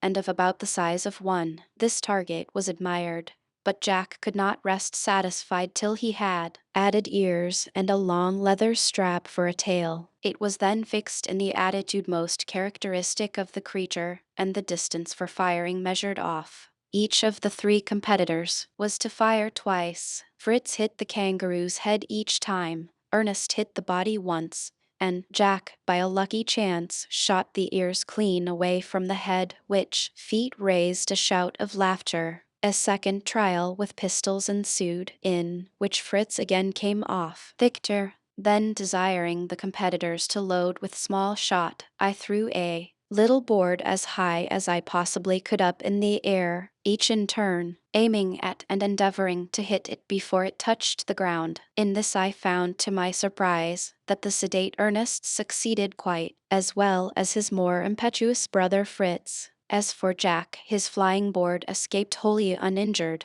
After this followed archery, which I liked to encourage, foreseeing that a time may come when ammunition would fail, and in this practice I saw with pleasure that my elder sons were really skillful, while evening little France acquitted himself well. A pause ensued, and then I started a running match. Fritz, Ernest, and Jack were to run to Falconhurst by the most direct path.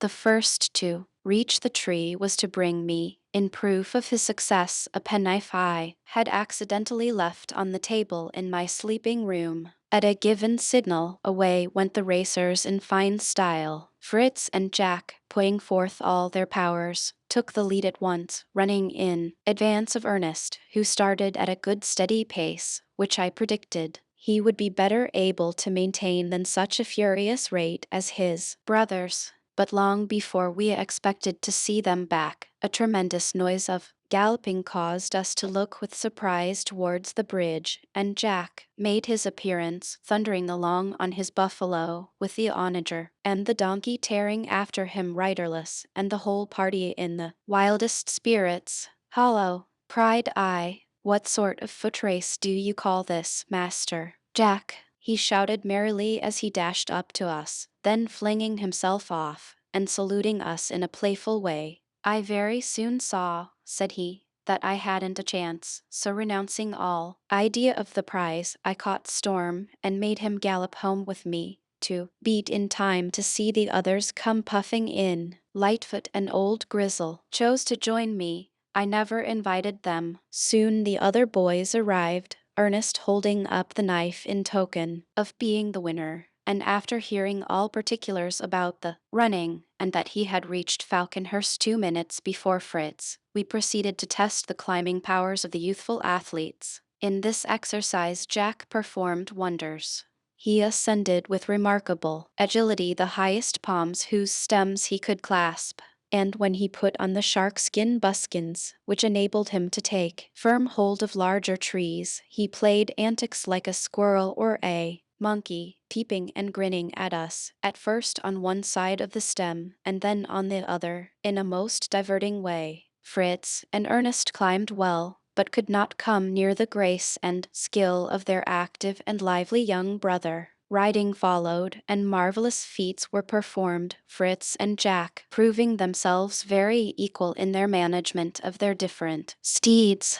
I thought the riding was over, when little France appeared from the stable in the cave, leading young Grumble the bull calf, with a neat saddle of kangaroo hide, and a bridle passed through his nose. "Ring!" The child saluted us with a pretty little air of confidence, exclaiming, "Now, most learned judges, prepare to see something quite new and wonderful. The great bull-tamer Milo of Crotona desires the honor of exhibiting before you." Then taking a whip, and holding the end of the long cord, he made the animal, at the word of command, walk, trot, and gallop in a circle round him. He afterwards mounted, and showed off Grumble's somewhat awkward paces. The sports were concluded by swimming matches, and the competitors found a plunge in salt water very refreshing after their varied exertions. Fritz showed himself a master in the art. At home in the element, no movement betokened either exertion or weariness. Ernest exhibited too much anxiety and effort, while Jack was far too violent and hasty, and soon became exhausted. France gave token of future skill. By this time, as it was getting late, we returned to our dwelling, my wife having preceded us in order to make arrangements for the ceremony of prize giving. We found her seated in great state, with the prizes set out by her side.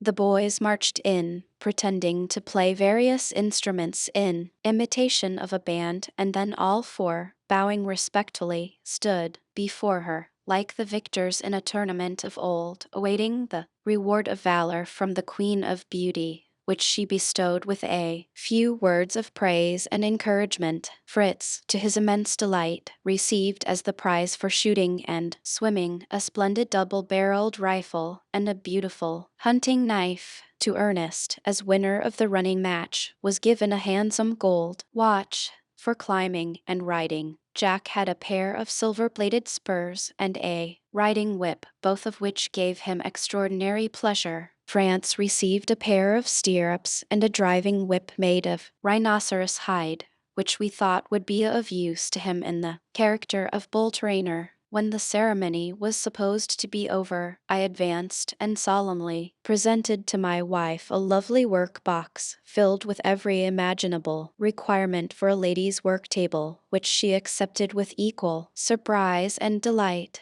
The whole entertainment afforded the boys such intense pleasure, and their spirits rose to such a pitch that nothing would serve them but another salvo of artillery in order to close with befitting dignity and honor so great a day. They gave me no peace till they had leave to squander some gunpowder, and then at last their excited feelings seeming relieved, we were able to sit down to supper. Shortly afterwards we joined in family worship and retired to rest. Soon after the great festival of our grand Thanksgiving Day I recollected that it was now the time when, the figs at Falconhurst being ripe, immense flocks of ortolans and wild pigeons were attracted there, and as we had found those preserved last year of the greatest use among our stores of winter provisions, I would not miss the opportunity of renewing our stock, and therefore, laying aside the building work, we removed with all speed to our home in the tree, where, sure enough, we found the first detachment of the birds already busy with the fruit. In order to spare ammunition, I resolved to concoct a strong sort of bird lime, of which I had read in some account of the Palm Islanders, who make it of fresh caoutchouc mixed with oil, and of so good a quality that it has been known to catch evening peacocks and turkeys. Fritz and Jack were therefore dispatched to collect some fresh caoutchouc from the trees, and as this involved a good gallop on Storm and Lightfoot, they nothing loth set off.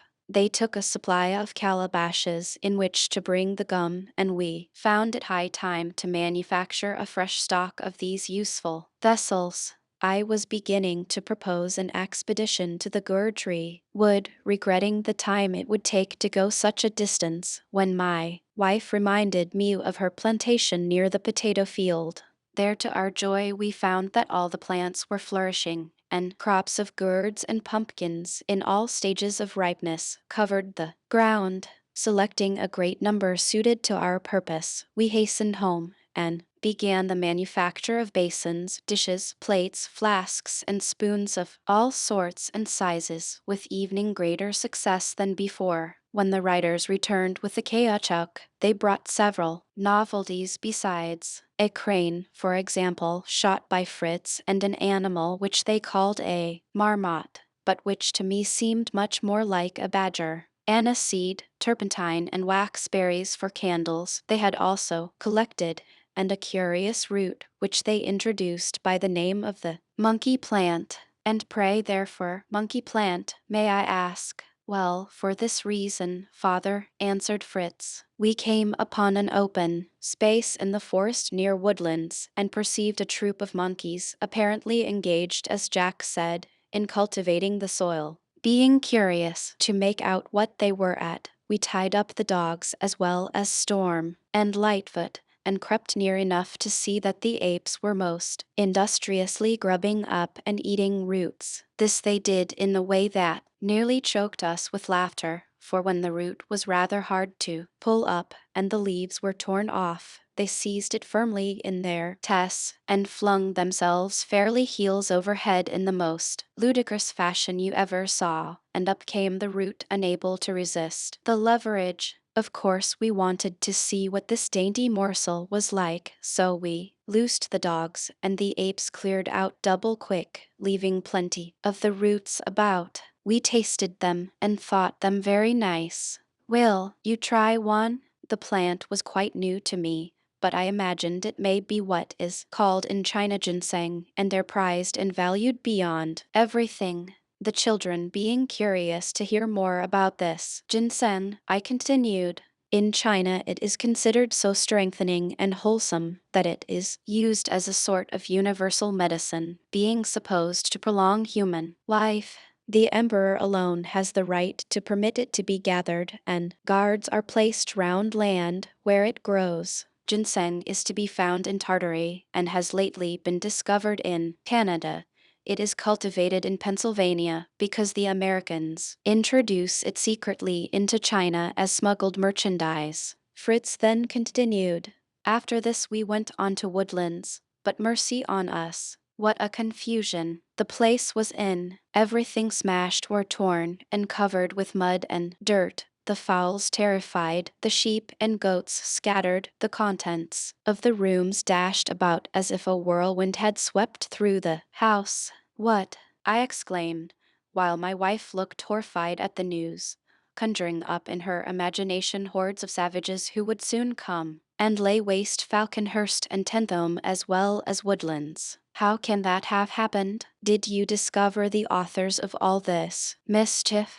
Oh, said Jack, it was easy to see that those dreadful monkeys had done it all. First, they must have got into the yards and sheds and hunted the fowls and creatures about, and then I dare say the cunning rascals put a little monkey in at some small opening and bid him unfasten the shutters. You know what nimble fingers they have. Then, of course, the whole posse of them swarmed into our nice, tidy cottage and skylarked with every single thing they could lay paws on, till perhaps they got hungry all at once and bethought them of a ginseng, as you call it, out in the woods over there, where we found them so busy refreshing themselves, the mischievous villains.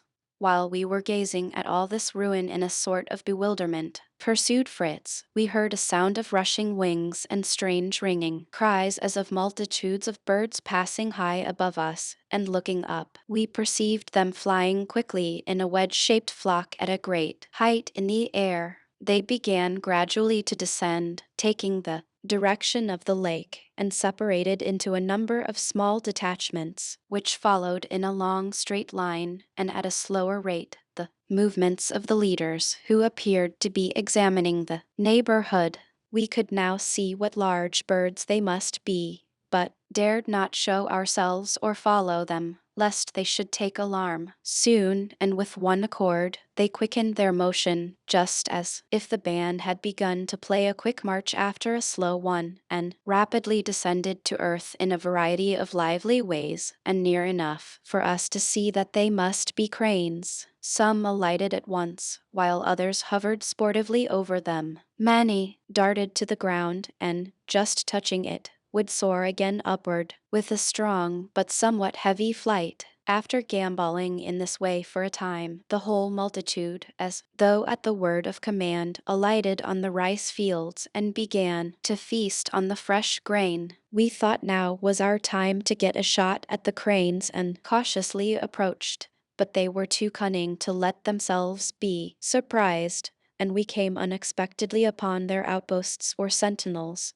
who instantly sprang into the air uttering loud trumpet-like cries, upon which the whole flock arose and followed them with a rush like a sudden squall of wind. We were quite startled, and it was useless to attempt a shot, but, unwilling to miss the chance of securing at least one of the birds, I hastily unhooded my eagle and threw him into the air. With a piercing cry he soared away high above them, then shot downwards like an arrow, causing wild confusion among the cranes. The one which the eagle attacked sought to defend itself. A struggle followed, and they came together to the ground not far from where we stood.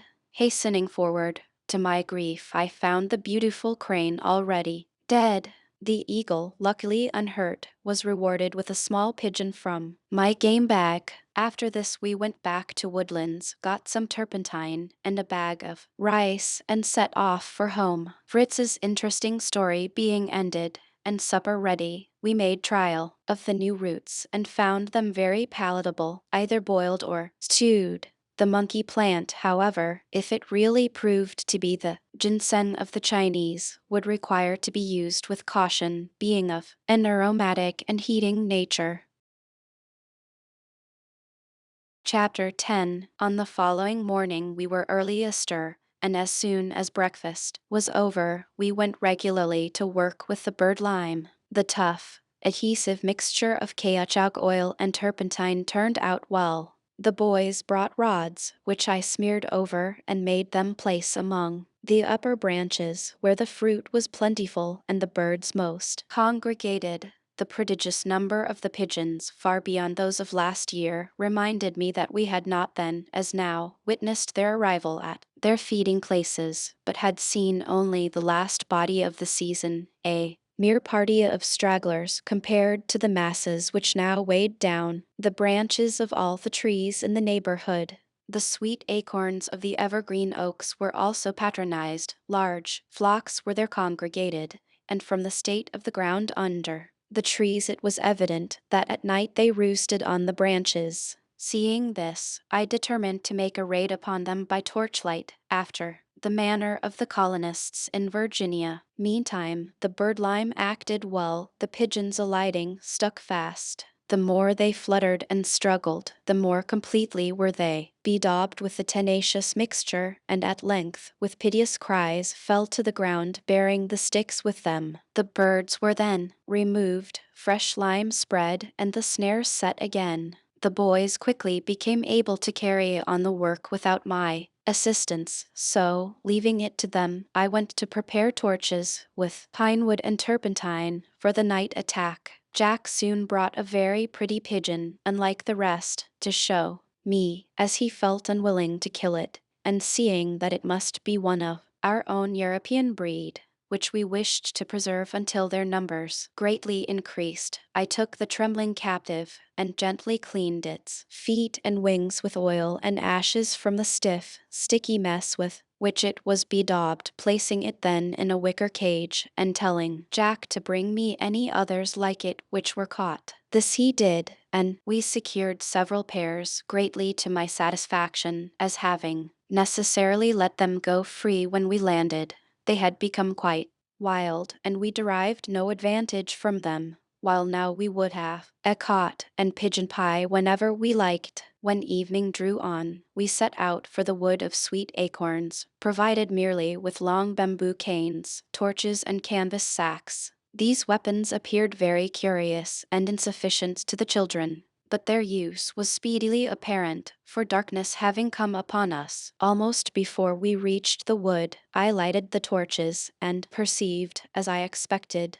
that every branch was thickly laden with ortolans and wild pigeons, who were roosting there in amazing numbers. Suddenly aroused by the glare of light, confusion prevailed among the terrified birds, who fluttered helplessly through the branches, dazzled and bewildered, and many falling. Evening before we began to use the sticks were picked up and put in the bags. When we beat and struck the branches, it was as much as my wife and France could do to gather up the quantities of pigeons that soon lay on the ground. The sacks were speedily quite full. We turned homewards, and on reaching Falconhurst, put our booty in safety, and gladly withdrew to rest. The following day was wholly occupied in plucking, boiling, roasting, and stewing, so that we could find time for nothing else. But next morning a great expedition to Woodlands was arranged, that measures may there be taken to prevent a repetition of the monkey invasion. I hoped, could I but catch the mischievous rascals at their work of destruction, to inflict upon them such a chastisement as would effectually make them shun the neighborhood of our farm for the future. My wife provided us with a good store of provisions, as we were likely to be absent several days, while she, with France and Turk, remained at home. I took with me abundance of specially prepared birdlime, far stronger than that which we used for the pigeons, a number of short posts, plenty of string, and a supply of cocoanut shells and gourds. The buffalo carried all these things, and one or two of the boys. Besides, I myself bestrode the ass, and in due time we arrived at a convenient spot in the forest, near woodlands, well concealed by thick bushes and underwood, where we made a little encampment, pitching the small tent and tethering the animals. The dogs, too, were tied up, lest they should roam about and betray our presence. We found the cottage quite quiet and deserted, and I lost no time in preparing for the reception of visitors, hoping to be all ready for them and out of sight before they arrived. We drove the stakes lightly into the ground so as to form an irregular paling round the house, winding string in and out in all directions between them, thus making a kind of labyrinth through which it would be impossible to pass without touching either the stakes or the cords. Everything was plentifully besmeared with birdlime, and basins of the mixture were set in all directions, strewed with rice, maize, and other dainties for bait. Night came without any interruption to our proceedings, and all being then accomplished, we retired to rest beneath the shelter of our little tent. Very early in the morning we heard a confused noise, such as we knew betokened the approach of a large number of apes. We armed ourselves with strong clubs and cudgels, and holding the dogs in leash, made our way silently behind the thickets, till, ourselves unseen, we could command a view of all that went on. And strange truly was the scene which ensued. The noise of rustling, crackling, and creaking among the branches, with horrid cries and shrieks and chattering, increased to a degree sufficient to make us perfectly giddy. And then out from the forest poured the whole disorderly rabble of monkeys, scrambling, springing, leaping from the trees, racing and tumbling across the grassy space towards the house. When, at once attracted by the novelties they saw, they made for the jars and bowls. They seemed innumerable, but the confused, rapid way in which they swarmed here and there made it difficult to judge accurately of their numbers. They dashed fearlessly through and over the palings in all directions, some rushing at the eatables, some scrambling onto the roof, where they commenced tugging at the wooden pegs with a view to forcing an entrance. Gradually, however, as they rambled over the place, all in turn became besmeared with our birdlime on head, paws, back, or breast. The wretched predicament of the apes increased every instant. Some sat down and with the most ludicrous gestures tried to clean themselves. Others were hopelessly entangled in stakes and cordage, which they trailed about after them, looking the picture of bewildered despair. Others, again, endeavored to help one another and stuck fast together. The more they pulled and tugged and kicked, the worse became their plight. Many had the gourds and cocoa-nut shells lumbering and clattering about with them, their paws having been caught when they sought to obtain the rice or fruit we had put for bait. Most ridiculous of all was the condition of one old fellow who had found a calabash containing palm wine, and eagerly drinking it, was immediately fitted with a mask, for the shell stuck to his forehead and whiskers, of course covering his eyes, and he blundered about, cutting the wildest capers in his efforts to get rid of the encumbrance. Numbers took to flight, but as we had spread birdlime on several of the trees around, many apes found themselves fixed to or hanging from the branches, where they remained in woeful durance, struggling and shrieking horribly. The panic being now general, I loosed the 3 dogs whose impatience had been almost uncontrollable, and who now rushed to the attack of the unfortunate monkeys, as though burning with zeal to execute justice upon desperate criminals. The place soon had the appearance of a ghastly battlefield, for we were obliged to do our part with the clubs and sticks till the din of howling, yelling, barking, in every conceivable tone of rage and pain, gave place to an awful silence, and we looked with a shudder on the shocking spectacle around us. At least 40 apes lay mangled and dead, and the boys began to be quite sad and downhearted, till I, fully sharing their feelings, hastened to turn their thoughts to active employment in removing and burying the slain. burning the stakes, cordage, bowls, everything concerned in the execution of our deadly stratagem. After that we betook ourselves to the task of restoring order to our dismantled cottage, and seeking for the scattered flock of sheep, goats, and poultry. We gradually collected them, hoping to settle them once more peacefully in their yards and sheds. While thus engaged,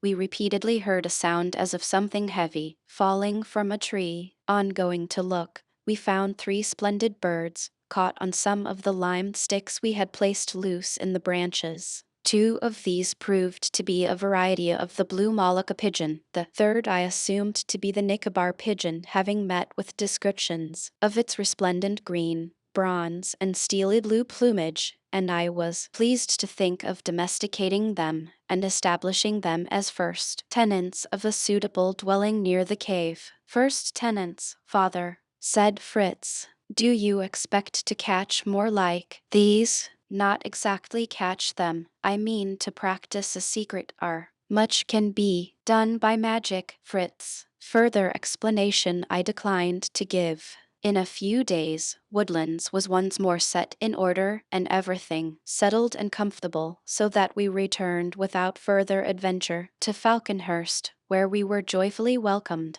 Every one agreed that we must go at once to Tenthome to make the proposed pigeon house in the rock. Several other things there also, requiring our attention, we made arrangements for a prolonged stay. My plan for the pigeon house was to hollow out an ample space in the cliff, facing towards Jackal River and close to our rocky home, fitting that up with partitions, perches, and nesting places, while a large wooden front was fitted onto the opening, with entrance holes, slides or shutters, and a broad platform in front where the birds could rest and walk about. When, after the work of a few weeks, we thought it was fit for habitation, I set the other children to work at some distance from our cavern, and summoning Fritz, "Now, my faithful assistant," said I, "it is time to conjure the new colonists to their settlement here." "Yes," I continued, laughing at his puzzled look,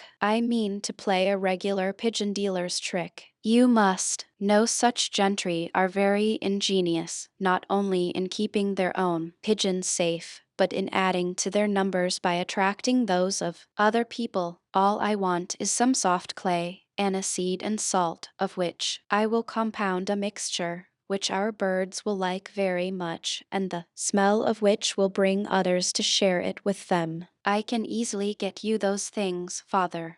"I shall want some oil of aniseed besides," said I, "to put on the pigeonholes, so that the birds' feathers may touch it as they pass in and out and become scented with what will attract the wild pigeons. This I can obtain by pounding aniseed, therefore bring me the mortar and some oil." When this was strongly impregnated with the aromatic oil from the seeds, for I did not purpose to distill it in regular style, I strained it through a cloth, pressing it strongly. The result answered my purpose, and the scent would certainly remain for some days. All my preparations being completed, the pigeons were installed in their new residence and the slides closed. The European birds were by this time quite friendly with the 3 beautiful strangers, and when the other boys came home and scrambled up the ladder to peep in at a little pane of glass I had fixed in front, they saw them all contentedly picking up grain and pecking at the magic food, as Fritz called it, although he did not betray my secret arts to his brothers. Early on the 3rd morning I aroused Fritz, and directed him to ascend the rope ladder and arrange a cord on the sliding door of the dovecot, by which it could be opened or closed from below. Also he poured fresh aniseed oil all about the entrance, after which we returned and awoke the rest of the family, telling them that if they liked to make haste, they may see me let the pigeons fly. Everybody came to the dovecot, understanding that some ceremony was to attend the event, and I waved a wand with mock solemnity, while I muttered a seeming incantation, and then gave Fritz a sign to draw up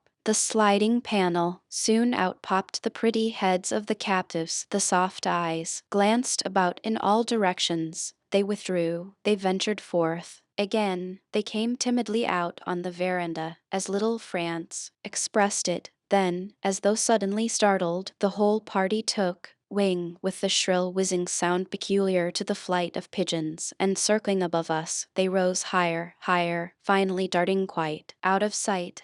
While we were yet gazing after them, they reappeared and settled quietly on the Dovecote. But as we congratulated ourselves on our return, which showed they accepted this as a home, up sprang the 3 blue pigeons, the noble foreigners for whom chiefly I had planned the house, and rising in circles high in air, winged their rapid way direct towards Falconhurst. Their departure had such air of determination and resolve about it that I feared them lost to us forever. Endeavoring to console ourselves by petting our 4 remaining birds, we could not forget this disappointment, and all day long the Dovecote remained the center of attraction. Nothing, however, was seen of the fugitives until about the middle of next day, when most of us were hard at work inside the cavern. Jack sprang in full of excitement, exclaiming, "He is there! He is come! He really is! Who?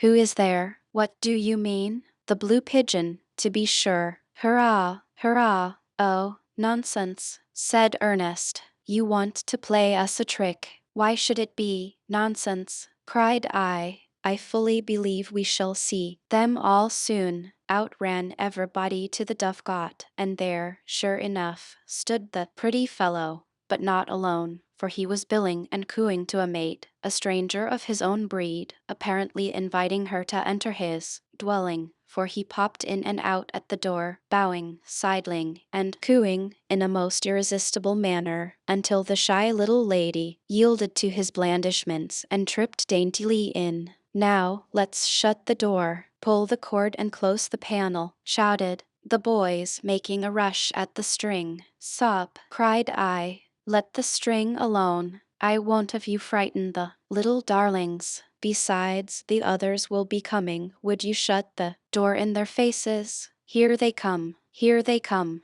exclaimed Fritz, whose keen eye marked the birds afar, and to our delight the second blue pigeon arrived, likewise with a mate, whom, after a pretty little flirtation, scene of real and assumed modesty on her part, he succeeded in leading home. The third and handsomest of the new pigeons was the last in making his appearance. Perhaps he had greater difficulty than the others in finding a mate as distinguished in rank and beauty as himself. However, we fully expected them, and the boys talked of the arrival of Mr. and Mrs. Nicobar as a matter of course. Late in the day France and his mother went out to provide for supper, but the child returned directly, exclaiming that we must hasten to the Dovecote to see something beautiful. Accordingly, a general rush was made out of the cave, and we saw with delight that the third stranger also had returned with a lovely bride, and encouraged by the presence of the first arrivals, they soon made themselves at home. In a short time nest building commenced, and among the materials collected by the birds, I observed a long gray moss or lichen, and thought it may very possibly be the same which, in the West Indies, is gathered from the bark of old trees, where it grows and hangs in great tuft-like beards, to be used instead of horsehair for stuffing mattresses.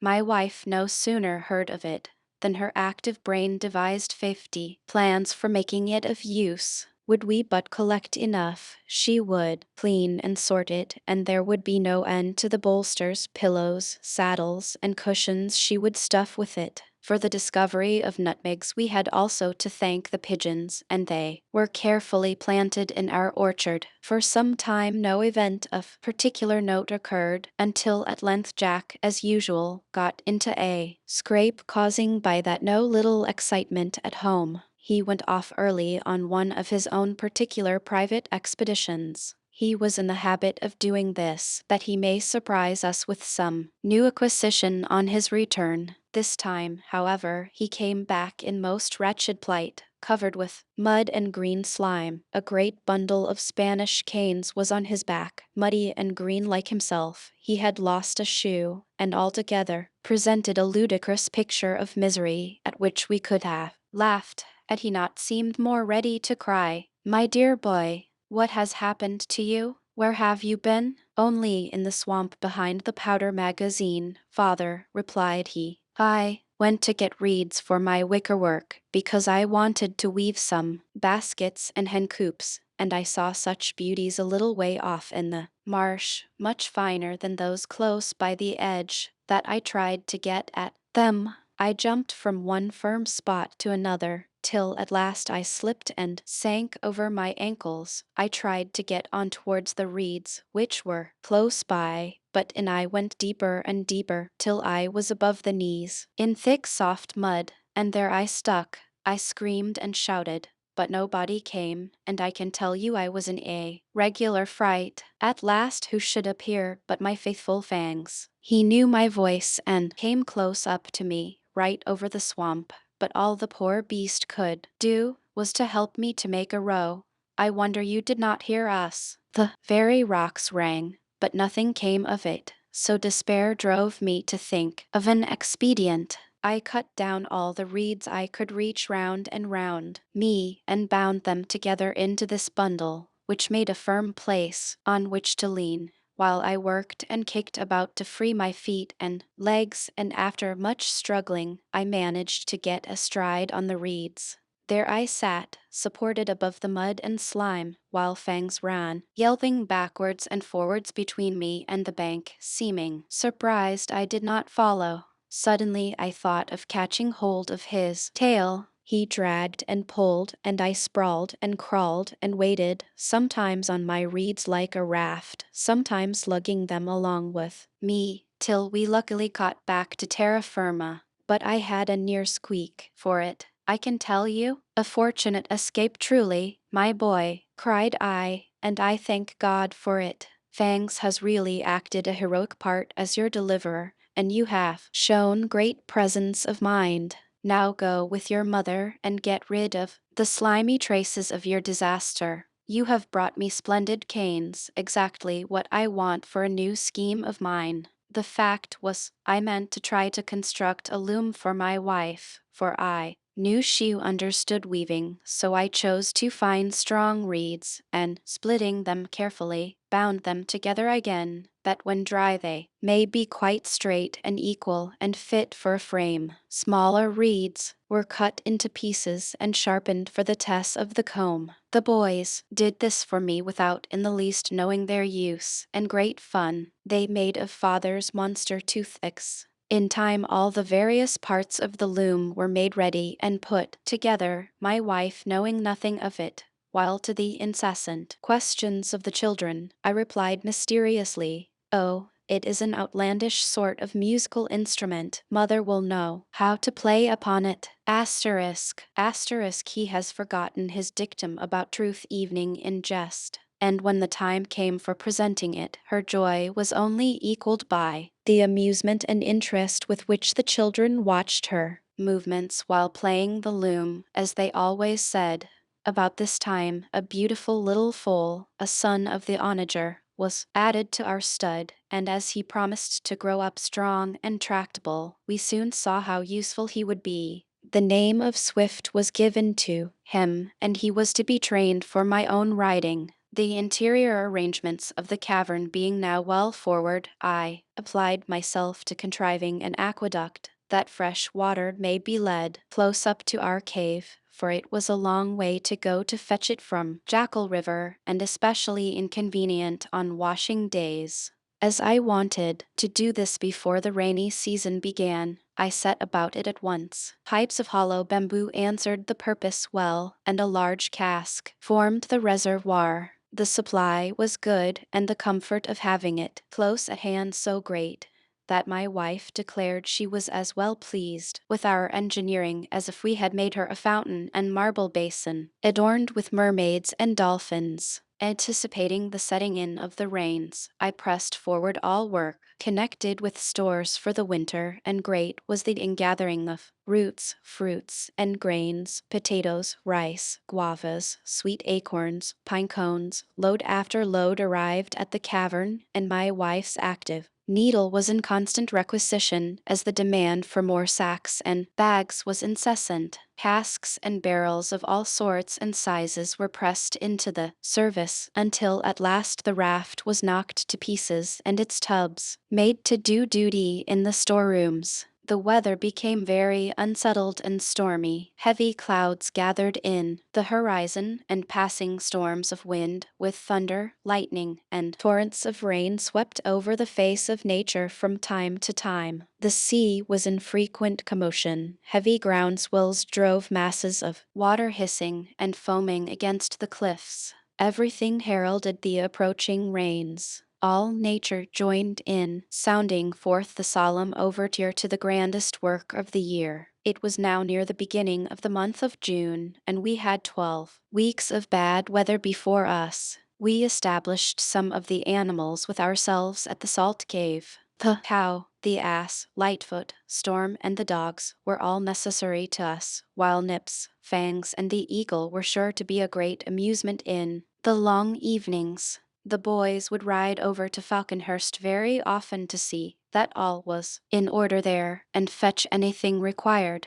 Much remained to be done in order to give the cave a comfortable appearance, which became more desirable now that we had to live indoors. The darkness of the inner regions annoyed me, and I set myself to invent a remedy. After some thought, I called in Jack's assistance, and we got a very tall, strong bamboo, which would reach right up to the vaulted roof. This we planted in the earthen floor, securing it well by driving wedges in round it. Jack ascended this pole very cleverly, taking with him a hammer and chisel to enlarge a crevice in the roof so as to fix a pulley, by means of which, when he descended, I drew up a large ship's lantern, well supplied with oil, and as there were 4 wicks, it afforded a very fair amount of light. Several days were spent in arranging the different rooms. Ernest and France undertook the library, fixing shelves and setting the books in order. Jack and his mother took in hand the sitting room and kitchen, while Fritz and I, as better able for heavy work, arranged the workshops. The carpenter's bench, the turning lathe, and a large chest of tools were set in convenient places, and many tools and instruments hung on the walls. An adjoining chamber was kitted up as a forge, with fireplace, bellows, and anvil, complete, all which we had found in the ship, packed together and ready to set up. When the great affairs were settled, we still found in all directions work to be done. Shelves, tables, benches, movable steps, cupboards, pegs, door handles, and bolts. There seemed no end to our requirements, and we often thought of the enormous amount of work necessary to maintain the comforts and conveniences of life which at home we had received as matters of course. But in reality, the more there was to do the better, and I never ceased contriving fresh improvements, being fully aware of the importance of constant employment as a means of strengthening and maintaining the health of mind and body. This, truly, with a consciousness of continual progress toward a desirable end, is found to constitute the main element of happiness. Our rocky home was greatly improved by a wide porch which I made along the whole front of our rooms and entrances, by leveling the ground to form a terrace and sheltering it with a veranda of bamboo supported by pillars of the same. Ernest and France were highly successful as librarians. The books, when unpacked and arranged, proved to be a most valuable collection, capable of affording every sort of educational advantage. Besides a variety of books of voyages, travels, divinity, and natural history, several containing fine-colored illustrations, there were histories and scientific works, as well as standard fictions in several languages, also a good assortment of maps, charts, mathematical and astronomical instruments, and an excellent pair of globes. I foresaw much interesting study on discovering that we possessed the grammars and dictionaries of a great many languages, a subject for which we all had a taste. With French we were well acquainted. Fritz and Ernest had begun to learn English at school, and made further progress during a visit to England. Their mother, who had once been intimate with a Dutch family, could speak that language pretty well. After a great deal of discussion, we agreed to study different languages so that in the event of meeting with people of other nations, there should be at least one of the family able to communicate with them, all determined to improve our knowledge of German and French. The two elder boys were to study English and Dutch with their mother. Ernest, already possessing considerable knowledge of Latin, wished to continue to study it, so as to be able to make use of the many works on natural history and medicine written in that language. Jack announced that he meant to learn Spanish because it sounded so grand and imposing. I myself was interested in the Malay language, knowing it to be so widely spoken in the islands of the eastern seas, and thinking it as likely as any other to be useful to us. Our family circle soon represented Babel in miniature, for scraps and fragments of all these tongues kept buzzing about our ears from morning to night, each sporting his newly acquired word or sentence on every possible occasion, propounding idioms and peculiar expressions, like riddles, to puzzle the rest. In this way, the labor of learning was very considerably lightened, and everyone came to know a few words of each language. Occasionally, we amused ourselves by opening chests and packages, hitherto untouched, and brought unexpected treasures to light, mirrors, wardrobes, a pair of console tables with polished marble tops, elegant writing tables and handsome chairs, clocks of various descriptions, a musical box, and a chronometer were found, and by degrees our abode was fitted up like a palace, so that sometimes we wondered at ourselves and felt as though we were strutting about in borrowed plumes. The children begged me to decide on a name for our salt cave dwelling, and that of Rockburg was chosen unanimously. The weeks of imprisonment passed so rapidly that no one found time hang heavy on his hands. Books occupied me so much that but little carpentering was done, yet I made a yoke for the oxen, a pair of cotton wool carders, and a spinning wheel for my wife. As the rainy season drew to a close, the weather for a while became wilder and the storms fiercer than ever. Thunder roared, lightning blazed, torrents rushed towards the sea, which came in raging billows to meet them, lashed to fury by the tempests of wind which swept the surface of the deep. The uproar of the elements came to an end at last. Nature resumed her attitude of repose, her smiling aspect of peaceful beauty, and soon all traces of the ravages of floods and storms would disappear beneath the luxuriant vegetation of the tropics. Gladly quitting the sheltering walls of Rockburg to roam once more in the open air, we crossed Jackal River for a walk along the coast, and soon Fritz with his sharp eyes observed something on the small island near Flamingo Marsh, which was, he said, long and rounded, resembling a boat bottom upwards. Examining it with a telescope, I could form no other conjecture, and we resolved to make it the object of an excursion next day, being delighted to resume our old habit of starting in pursuit of adventure. The boat was accordingly got in readiness. It required some repairs and fresh pitching, and then we made for the point of interest, indulging in a variety of surmises as to what we should find. It proved to be a huge stranded whale. The island being steep and rocky, it was necessary to be careful, but we found a landing place on the further side.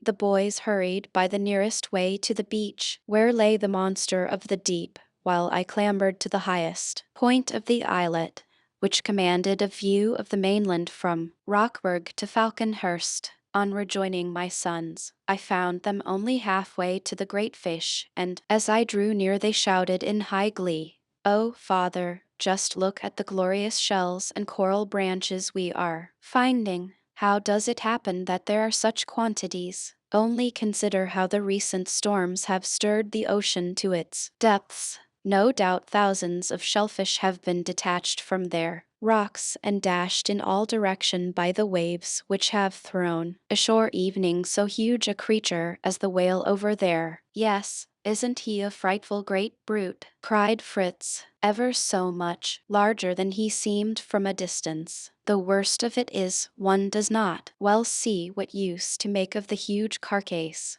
Why, make train oil, to be sure, said Ernest. I can't say he's a beauty, though, and it is much pleasanter to gather these lovely shells than to cut up blubber. Well, let us amuse ourselves with them for the present, said I, but in the afternoon, when the sea is calmer, we will return with the necessary implements and see if we can turn the stranded whale to good account. We were soon ready to return to the boat, but Ernest had a fancy for remaining alone on the island till we came back, and asked my permission to do so, that he may experience for an hour or two the sensations of Robinson Crusoe. To this, however, I would not consent, assuring him that our fate as a solitary family gave him quite sufficient idea of shipwreck on an uninhabited island, and that his lively imagination must supply the rest. The boys found it hard work to row back, and began to beg of me to exert my wonderful inventive powers in contriving some kind of rowing machine. You lazy fellows, returned I, give me the great clockwork out of a church tower, perhaps I may be able to relieve your labors. Oh, father, cried Fritz, don't you know there are iron wheels in the clockwork of the large kitchen jacks? I'm sure mother would give them up, and you could make something out of them, could you not? By the time I have manufactured a rowing machine out of a roasting jack, I think your arms will be pretty well inured to the use of your oars. However, I'm far from despising the hint, my dear Fritz. Is coral of any use? Demanded Jack suddenly. In former times it was pounded and used by chemists, but it is now chiefly used for various ornaments and made into beads for necklaces, etc. As such, it is greatly prized by savages, and were we to fall in with natives, we may very possibly find a store of coral useful in bartering with them. For the present we will arrange these treasures of the deep in our library, and make them the beginning of a museum of natural history, which will afford us equal pleasure and instruction. One may almost say that coral belongs at once to the animal, vegetable, and mineral kingdoms, remarked Fritz. It is hard like stone. It has stems and branches like a shrub, and I believe tiny insects inhabit the cells. Do they not, father? You are right, Fritz. Coral consists of the calcareous cells of minute animals, so built up as to form a tree-like structure. The coral fishery gives employment to many men in the Persian Gulf, the Mediterranean Sea, and other places. The instrument commonly used consists of two heavy beams of wood, secured together at right angles and loaded with stones. Hemp and netting are attached to the under side of the beams, to the middle of which is fastened one end of a strong rope, by which the apparatus is let down from a boat and guided to the spots where the coral is most abundant. The branches of the coral become entangled in the hemp and network.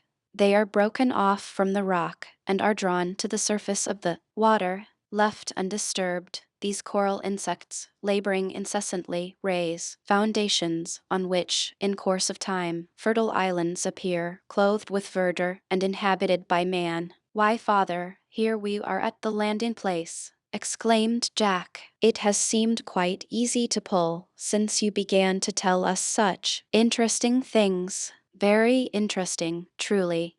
But did you notice that the wind had changed, Jack? Remarked Ernest as he shipped his oar. The animated recital of our adventures, the sight of the lovely shells and corals, and the proposed work for the afternoon inspired my wife and Franz with a great wish to accompany us. To this I gladly consented, only stipulating that we should go, provided with food, water, and a compass. For, said I, the sea has only just ceased from its raging, and being at the best of times of uncertain and capricious nature, we may chance to be detained on the island or forced to land at a considerable distance from home. Dinner was quickly dispatched, and preparations set on foot. The more oil we could obtain the better, for a great deal was used in the large lantern which burnt day and night in the recesses of the cave.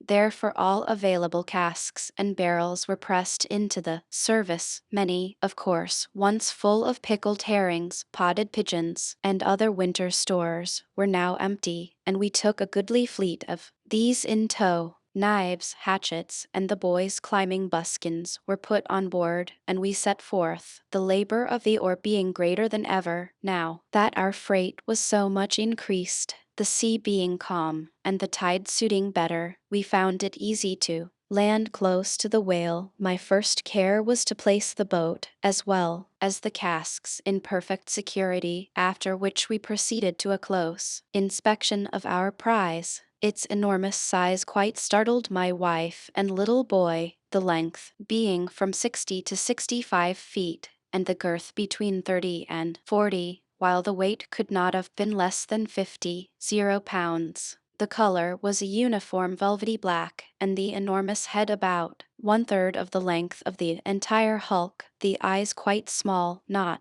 much larger than those of an ox, and the ears almost undiscernible. The jaw opened very far back, and was nearly 16 feet in length, the most curious part of its structure being the remarkable substance, known as whalebone, masses of which appeared all along the jaws, solid at the base, and splitting into a sort of fringe at the extremity. This arrangement is for the purpose of aiding the whale in procuring its food and separating it from the water. The tongue was remarkably large, soft, and full of oil, the opening of the throat wonderfully small, scarcely 2 inches in diameter. "Why, what can the monster eat?" exclaimed Fritz. "He can never swallow a proper mouthful down this little gullet." "The mode of feeding adopted by the whale is so curious," I replied, "that I must explain it to you before we begin work. This animal, for I should tell you that a whale is not a fish. He possesses no gills, he breathes atmospheric air, and would be drowned if too long detained below the surface of the water.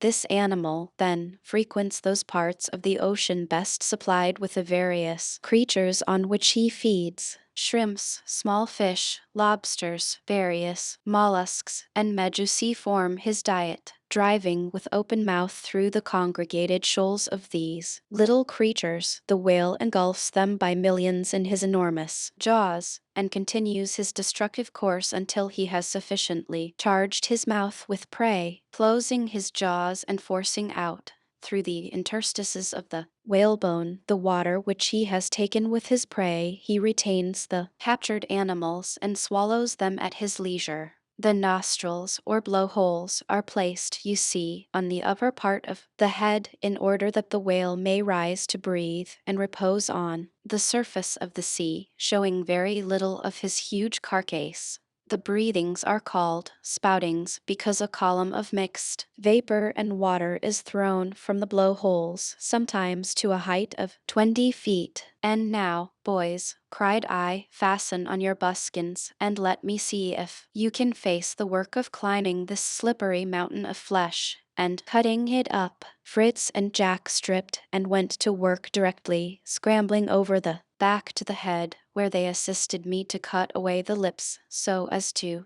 reach the whalebone, a large quantity of which was detached and carried to the boat.